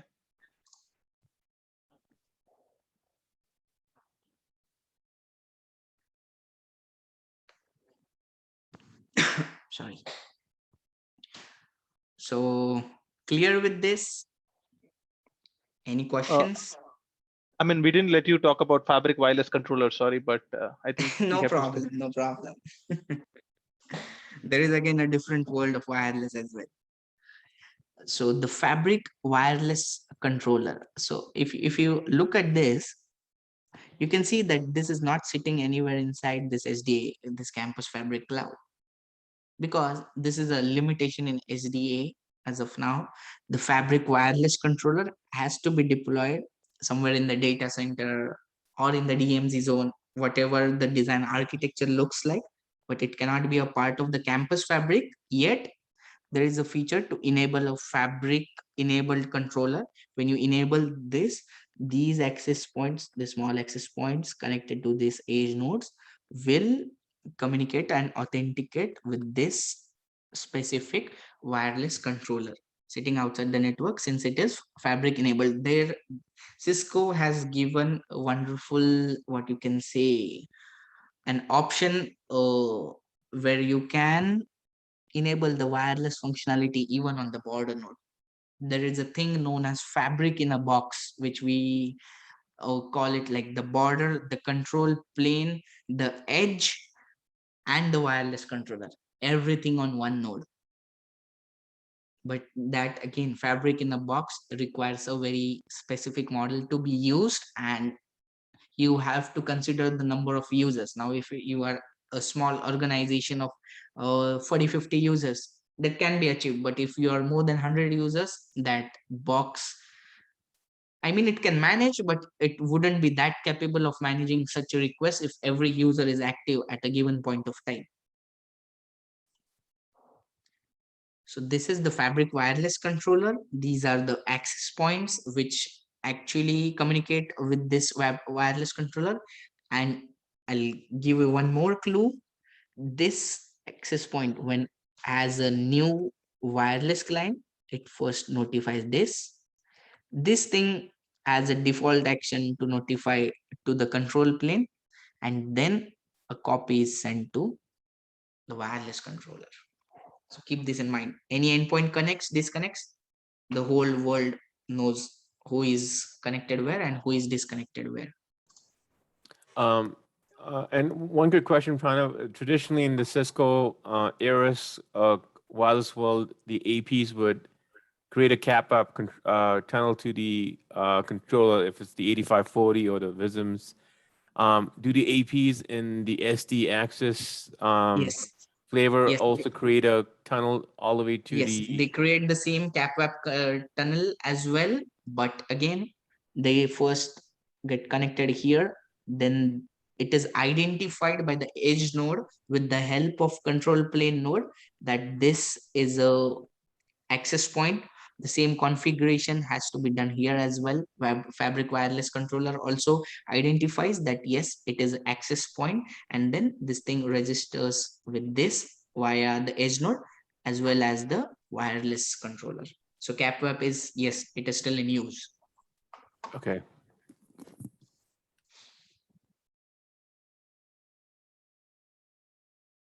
So when you're talking about this Fabric wireless controller here, Pranav, are you talking about Meraki solutioning, or is it like a totally different controller that Cisco is again put in? It's again a different controller, the 9280. I don't exactly recall the model number. It is again a 9 series controller which works with this SDAccess architecture. I think it's the 9800 series, right? Yes, 9800. Sorry, you're right. 9800. It is Is CL it? 9800, I guess. It's not Meraki again. No. No, because the fabric functionality has to be enabled. Okay, so I mean, why is Cisco doing multiple? Because they are giving one solution via Meraki, and then again you're pulling out something again via SDA. Okay. See, Meraki is for the SOHO and the mid-size business.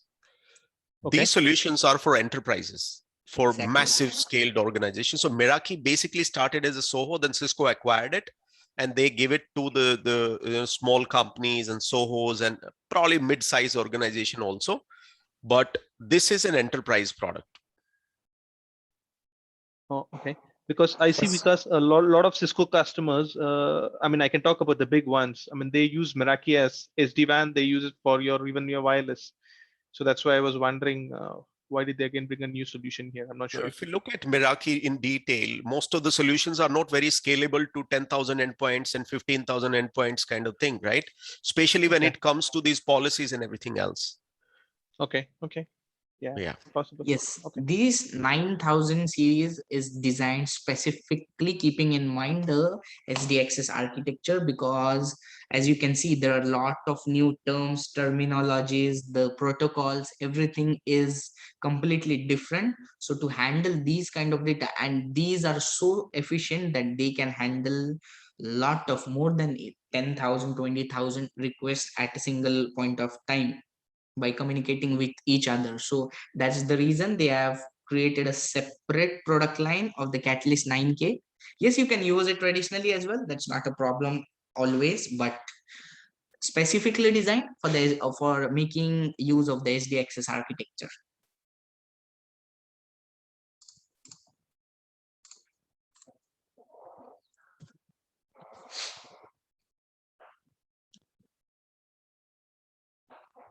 So this is the DNA Center, where someone was asking about the design, provision, policy assurance. Yes, this thing takes care of the design, policy, provision, and assurance, integrated with ICE for the policy part, network control platform for the automation on these devices, and network data platform for the analytics, or you can say the assurance. So to keep it simple, DNA is a hardware box. ICE is available both hardware as well as virtual. This integrates with DNA using PX Grid for policy part. The control platform and the SD access feature, the SD access, what you can say, not or, and automation can be enabled either separately or together in the DNA Center, and the network data platform is the assurance. All these three pieces are combined together to form the SDXS solution. I'm sorry, Fran. I thought ICE talks using Cisco TrustSec, right, to DNA, or is it PX? No. You're confused in that. ICE talks with these network devices using CTS, and it talks with the DNA Center using a protocol known as PX Grid. TrustSec has nothing to do with DNA and ICE communication. Okay, thank you for clarifying that. Yeah, you're welcome. So the design part, if you see, deals with building a kind of hierarchy of all the campuses you have, defining what is your SNMP server, what is your AAA server. If it is integrated, you need not specify it explicitly, specifying the syslog server, and everything is gathered in this design section, but not yet pushed to any devices. Let's go step by step. In the provision part, this piece takes care of all the devices being managed from the DNA center. The word I used is managed. So it is the configuration part, everything is done from this specific option, provision, on the DNA center's GUI. The port level configuration, whether to what you can say, allow a single identity or a group of subnet on that specific port, or make it a trunk port so that anyone connecting on that can have access to anything. Or we have a specific option that a wireless AP is connected on that port, so that the edge switch comes to know its access point and pushes the specific configuration related to the wireless access point, enables the CDP protocol on that port. Everything is done in this provision part. Policy part, this is all ICE. Everything is ICE in policy.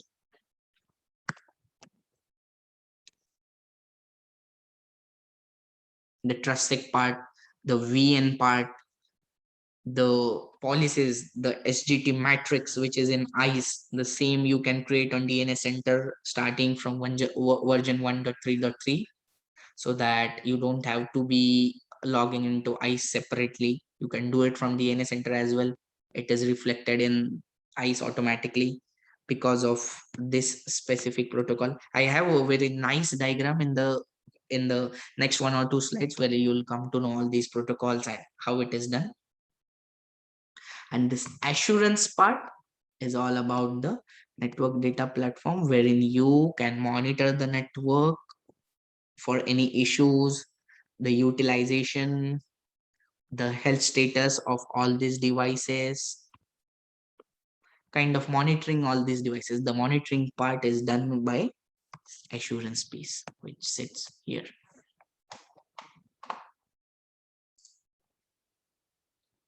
So this is the entire solution of SD access, which has these many components.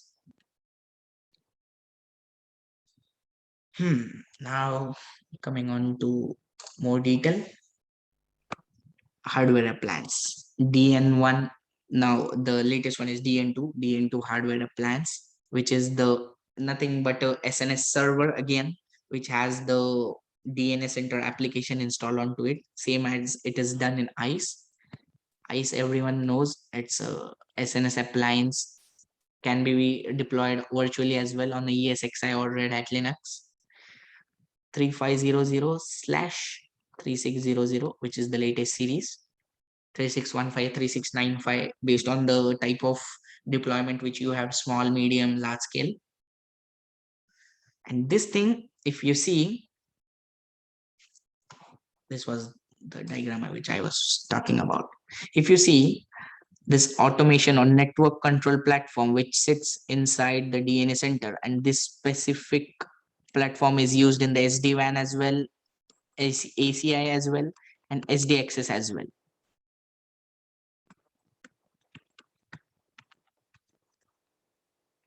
This thing internally communicates. This is not a separate device. That's why we have this into a single gray box. This is a single appliance but has multiple modules.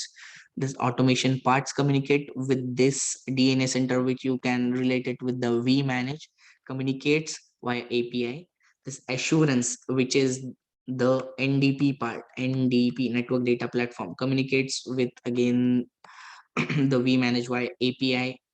This communicates with the actual configuration part or the automation part via API. This entire DNA Center communicates with the campus fabric on these protocols, which we discussed: netconf, SNMP, SSH, and YANG as well. ICE communicates with these devices using AAA radius EPOVR for the initial authentication, and we have CTS here as well. And these devices communicate with the assurance engine for like sending the raw data or sending the syslog data, HTTPS, NetFlow, syslog, or SNMP to this. If you have an external server, obviously these devices would send it individually to the external devices, but these send this specific data, NetFlow, syslog, and HTTPS to the assurance engine, so that assurance engine can identify the problems, or if anything is blocking, or if it has any health issues, the device has any health issues. So everything is monitored, and what you can say, the insights and the actual machine learning part is done in this assurance with this type of data and many more. And DNA Center integrates with ICE. It's API, but it's a Cisco protocol, PX. Great.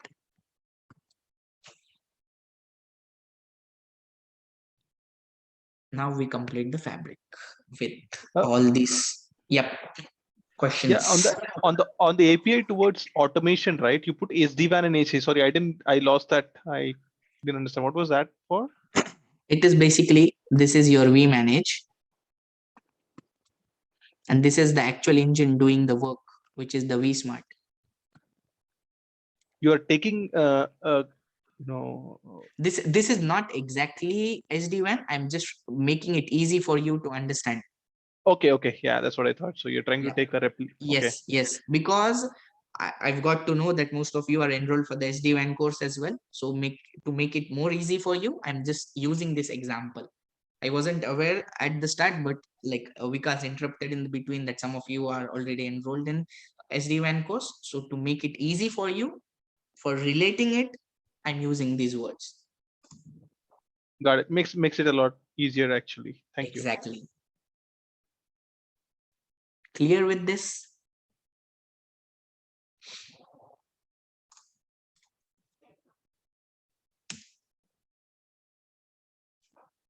Now comes the hardware specifications. DN1 hardware appliance. Already end of life, not recommended as of now. Focus on these two. DN2 hardware appliance, DN2 hardware appliance for large scale infrastructures. The specifications are quite high because the application of DNA Center is very heavy to run. Because by giving a restart, the application needs at least 15 to 20 minutes for the GUI to initialize. You can see the specifications. It has a 256 GB RAM, 16 GB, sorry, not GB, 16 TB SSD. I'm sorry for GB, 16 TB SSD. And the scale and performance, you can see it can handle 5,000 devices, 1,000 switches, routers, WLCs, plus 4,000 access points, and the concurrent clients it can manage is 25,000. And this is recommended for the small and medium SDA design. For medium and large scale, you can see 8,000 devices, which can consist of 2,000 switches, routers, or WLCs, and 6,000 APs and concurrent connections, and can manage 40,000 clients. Recommended for mostly large scale. This you can even go on to the Cisco's website, and you can just for the search for DNA Center specifications, you'll get the same information. Pranav? Yep. Yeah, hi, this is Saurabh. Quick question. So when you say 1,000 switches, is it Cisco proprietary or it's they can support multi-vendor switches as well? SDA is all Cisco.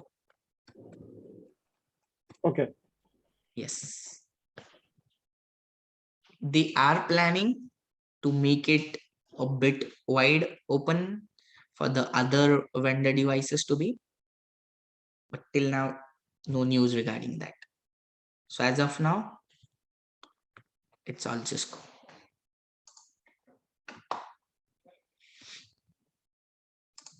Clear?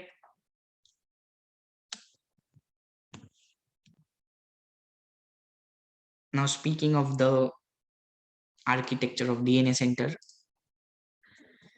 we have to make sure that it is a 3 appliance cluster when deploying it in real time. The reason for being is they have kept it odd number because 2 of them work simultaneously, and one, you can say it is ready for a swap. So if any of the 2 doesn't work efficiently or has any problems, the third one takes up. So you can see 2 nodes active sharing plus 1 redundant, and they connect to a single virtual IP. So you enter the virtual IP to access the DNA center, and the services are not equally, not even unequally, they are distributed in a fashion which Cisco has developed, that like some 20-30 services are running on the node 1, 10 to 5 services are running on the node 2. Sometimes there are 2 or 3 services running on the node 3, which is the redundant node, and sometimes it is like 20 services running on the node 3 as well. So it is kind of internal communication between 3 DNA centers. One you can deploy just for a POC or a kind of small lab setup at your place or at your organization, but for deploying it for use for actual implementation into an enterprise organization, the recommended is 3. 3 appliances form a HA cluster of DNA center, seen as one logical instance and connect to a virtual IP.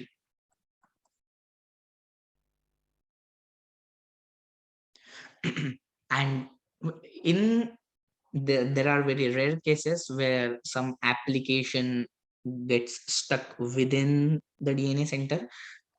Excuse me. So mostly Cisco TAC or one who has access, who has idea about the maglev CLI of Cisco DNA Center can get access of the SSH, but it is rarely needed. It's all about GUI. It's all GUI. So if you see 2 nodes active sharing, 1 redundant, some services are running on the running multiple copies. Like there are 20 services running on node 1. So might be 20 services running on the node 3 as well. You cannot, because the database replication is continuously going on, and we cannot like identify which service has been accessed on which specific DNA node, whether it is 1 or 3, because it is highly recommended to use virtual IP. And other services run a single copy and migrate from the failed to the redundant one. So if the second one fails, the third one takes over. Excuse me. Clear with this?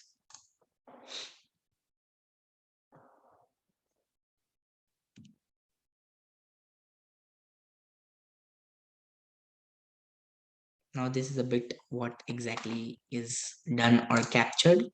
So if you see, this is the actual campus fabric, the data collection and the telemetry data. Telemetry data is nothing but the live data, how the communication is happening, the sys logs, the SNMP data. It is all captured by the NDP, or you can call it as an assurance engine. Align these options with the design policy provision and assurance options. It will be more easy for you to understand. That's the reason whether it is NDP, I'm specifying assurance, and whether it is assurance, I'm specifying NDP. So you have a good grip on that. So whenever you have any question in the interview, for example, what is the work of assurance engine? So you can confidently say that it does the network data platform work, collecting all the telemetry data and the raw data of SNMP and syslog for a better insight of the network, how it works, and to identify any possible errors in the network. Network data platform, like it provides a copy of the telemetry intent, the alerts and violations to the network control platform. This thing deals with the automation part. So if you see, there is a double arrow here, which means the network control platform does the configuration automation as well as the telemetry configuration required to push this data here. So for collecting the telemetry, obviously to collect the SNMP logs, you need to set up the like you have to define who is the SNMP server. You have to define different kind of traps which has to be enabled, sent to which server. So all this configuration is done via network control platform. Can call it as the automation thing, which is done in the provision stage.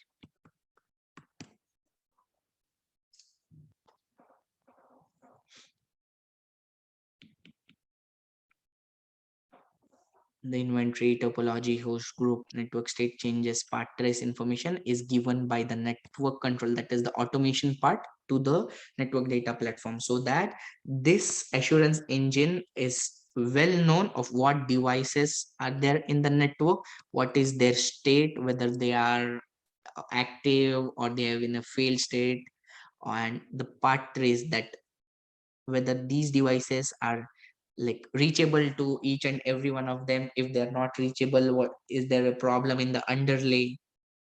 So all these things is known to this network data platform as well. Again, this network data platform helps for the troubleshooting part, to get an idea of how the network is running, what all data is running, are there any specific protocols running, like the telemetry data. It is more of a called of a telemetry data. There's a lot of thing in the NDP platform. They have like designed access point test devices as well, known as access point sensors, wherein you can test it with the assurance whether they give a proper data or not, how many, like the bandwidth use, everything is done in the network data platform.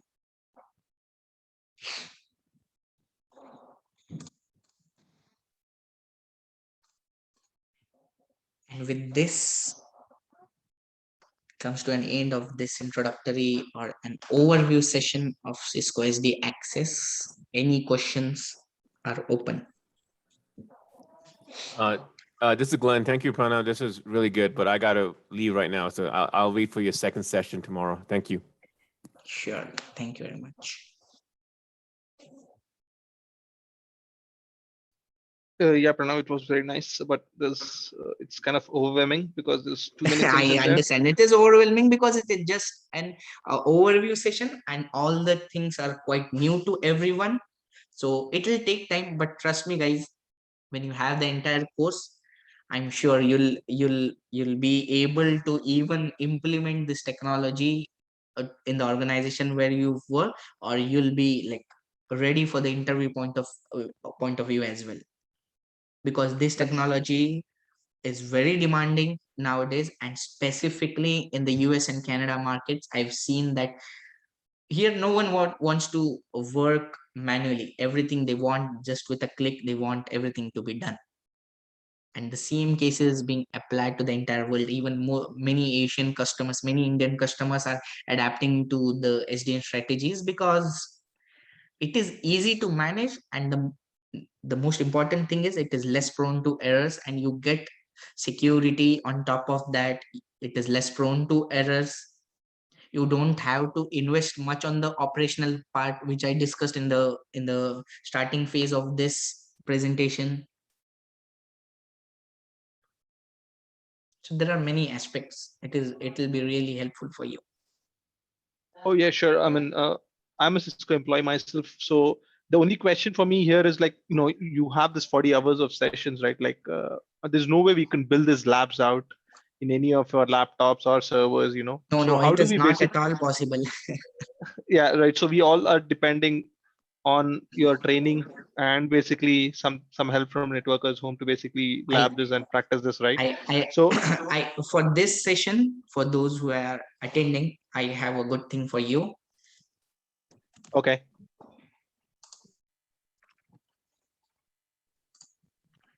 Yeah, the D cloud. Yeah, the D cloud. So make use of it and explore the options. I am putting it on the chat to everyone, so that just log into your own D cloud and try searching for DNA Center. This one is the US East instance. For you, it will be the Singapore's instance, which will be closer. Else, like sometimes you may face the latency issues. So we basically can do everything that you're doing on this now. I mean, Not going forward. everything. This is kind of open, you can say, GUI provided by Cisco, wherein they have a kind of small POC into their network, and they are giving access for it to explore the functionalities. So if you see DNA Center Automation Assurance version 1.3.3, just make sure when you do it, change this to your closest location. It will be Asia Pacific for those who are in India. For those who are in the North America, it is US West or East. Like, depends on which region you are.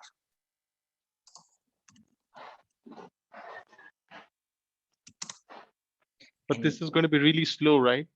No, this is really fast because it is hosted in the Cisco environment. You don't have to worry on that part. The credentials, I'll also post the credentials. So can you actually post it in the group? Because we might lose this after this class. Check the chat. If you can chat of this, the URL, username, password.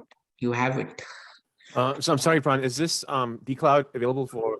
Yeah, so Pran, is this dcloud access available for anyone that has a Cisco SSO account, or? Yes, if you have a CCO account, it's open.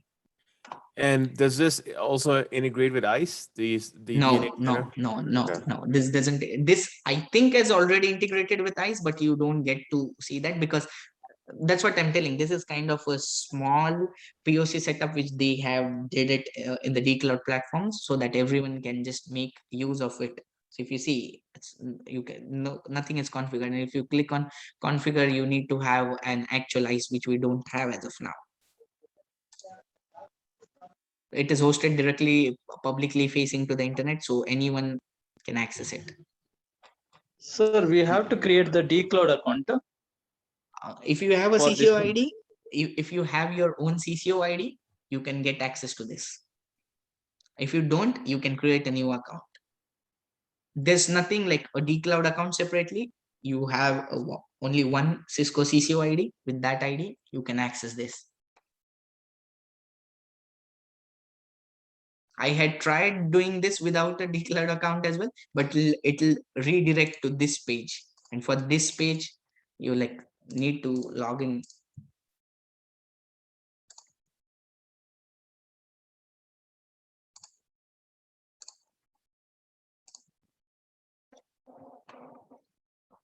So the labs that you'll be doing it on this particular dcloud itself, or does Networkers Home have a setup of its own?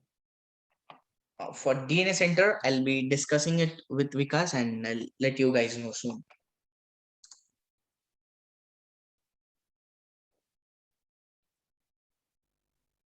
Just an overview, you can see like the device health of the network device. See, we actually, Pranav, we have ordered one pod, which should basically be available in almost 1.5 months from today, because it was ordered 1 month back.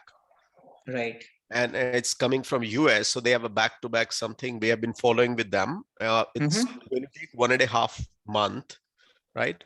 So we do have access to some physical pods, of some friends, and we are going to utilize those pods along with the basic classes with the dcloud, and all the other physical stuff will be on the full pod.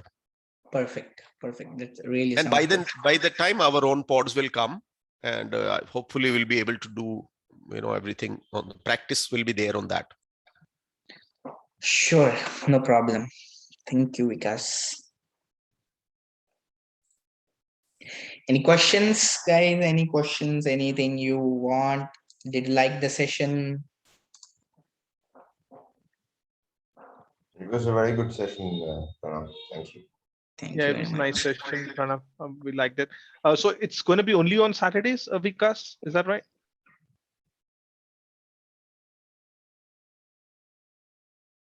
Not sure Vikas is still around. Hello. Vikas. Vikas. So this session is only on Saturday, right? I was planning to do it on Saturday and Sunday, both. So I'll talk to Pranav. How is his availability? Based on that, I will decide. So I'll let you know probably next 2 hours or 3 hours. Can this start a little bit early, because it gets a little late? I'm not sure. Can this start an hour earlier, Pranav? Is that something that's doable? 7:30. It could be 7:30 in the morning for me. We can do it probably half an hour earlier. I'll Okay. check my schedule and I'll let you know. I'll try to match it with your timings. No problem. You want it like Yeah. what time you want it in IST? I mean, Vikas class gets over at around 4 o'clock. That's what is SD-WAN is scheduled. So if we can start by like 5 o'clock IST. 5 o'clock. Sure, Yeah, I've noted it. I'll let know Vikas accordingly. Yeah, it really helps because that way, even if we drag a little bit, it can go up till 8 o'clock, and then we have, because this is being a weekend, it's a little. Yes, we all are I understand. married people. Yes, I understand. So, no problem. yeah. All right.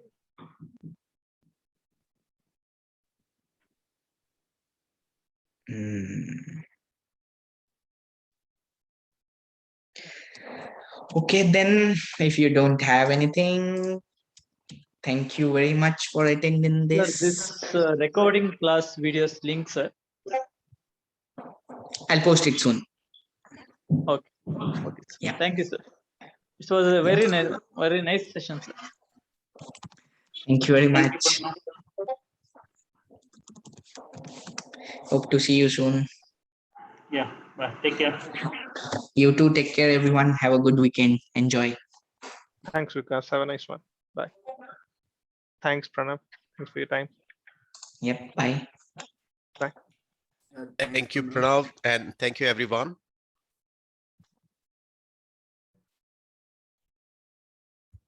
Thank you, Vikas.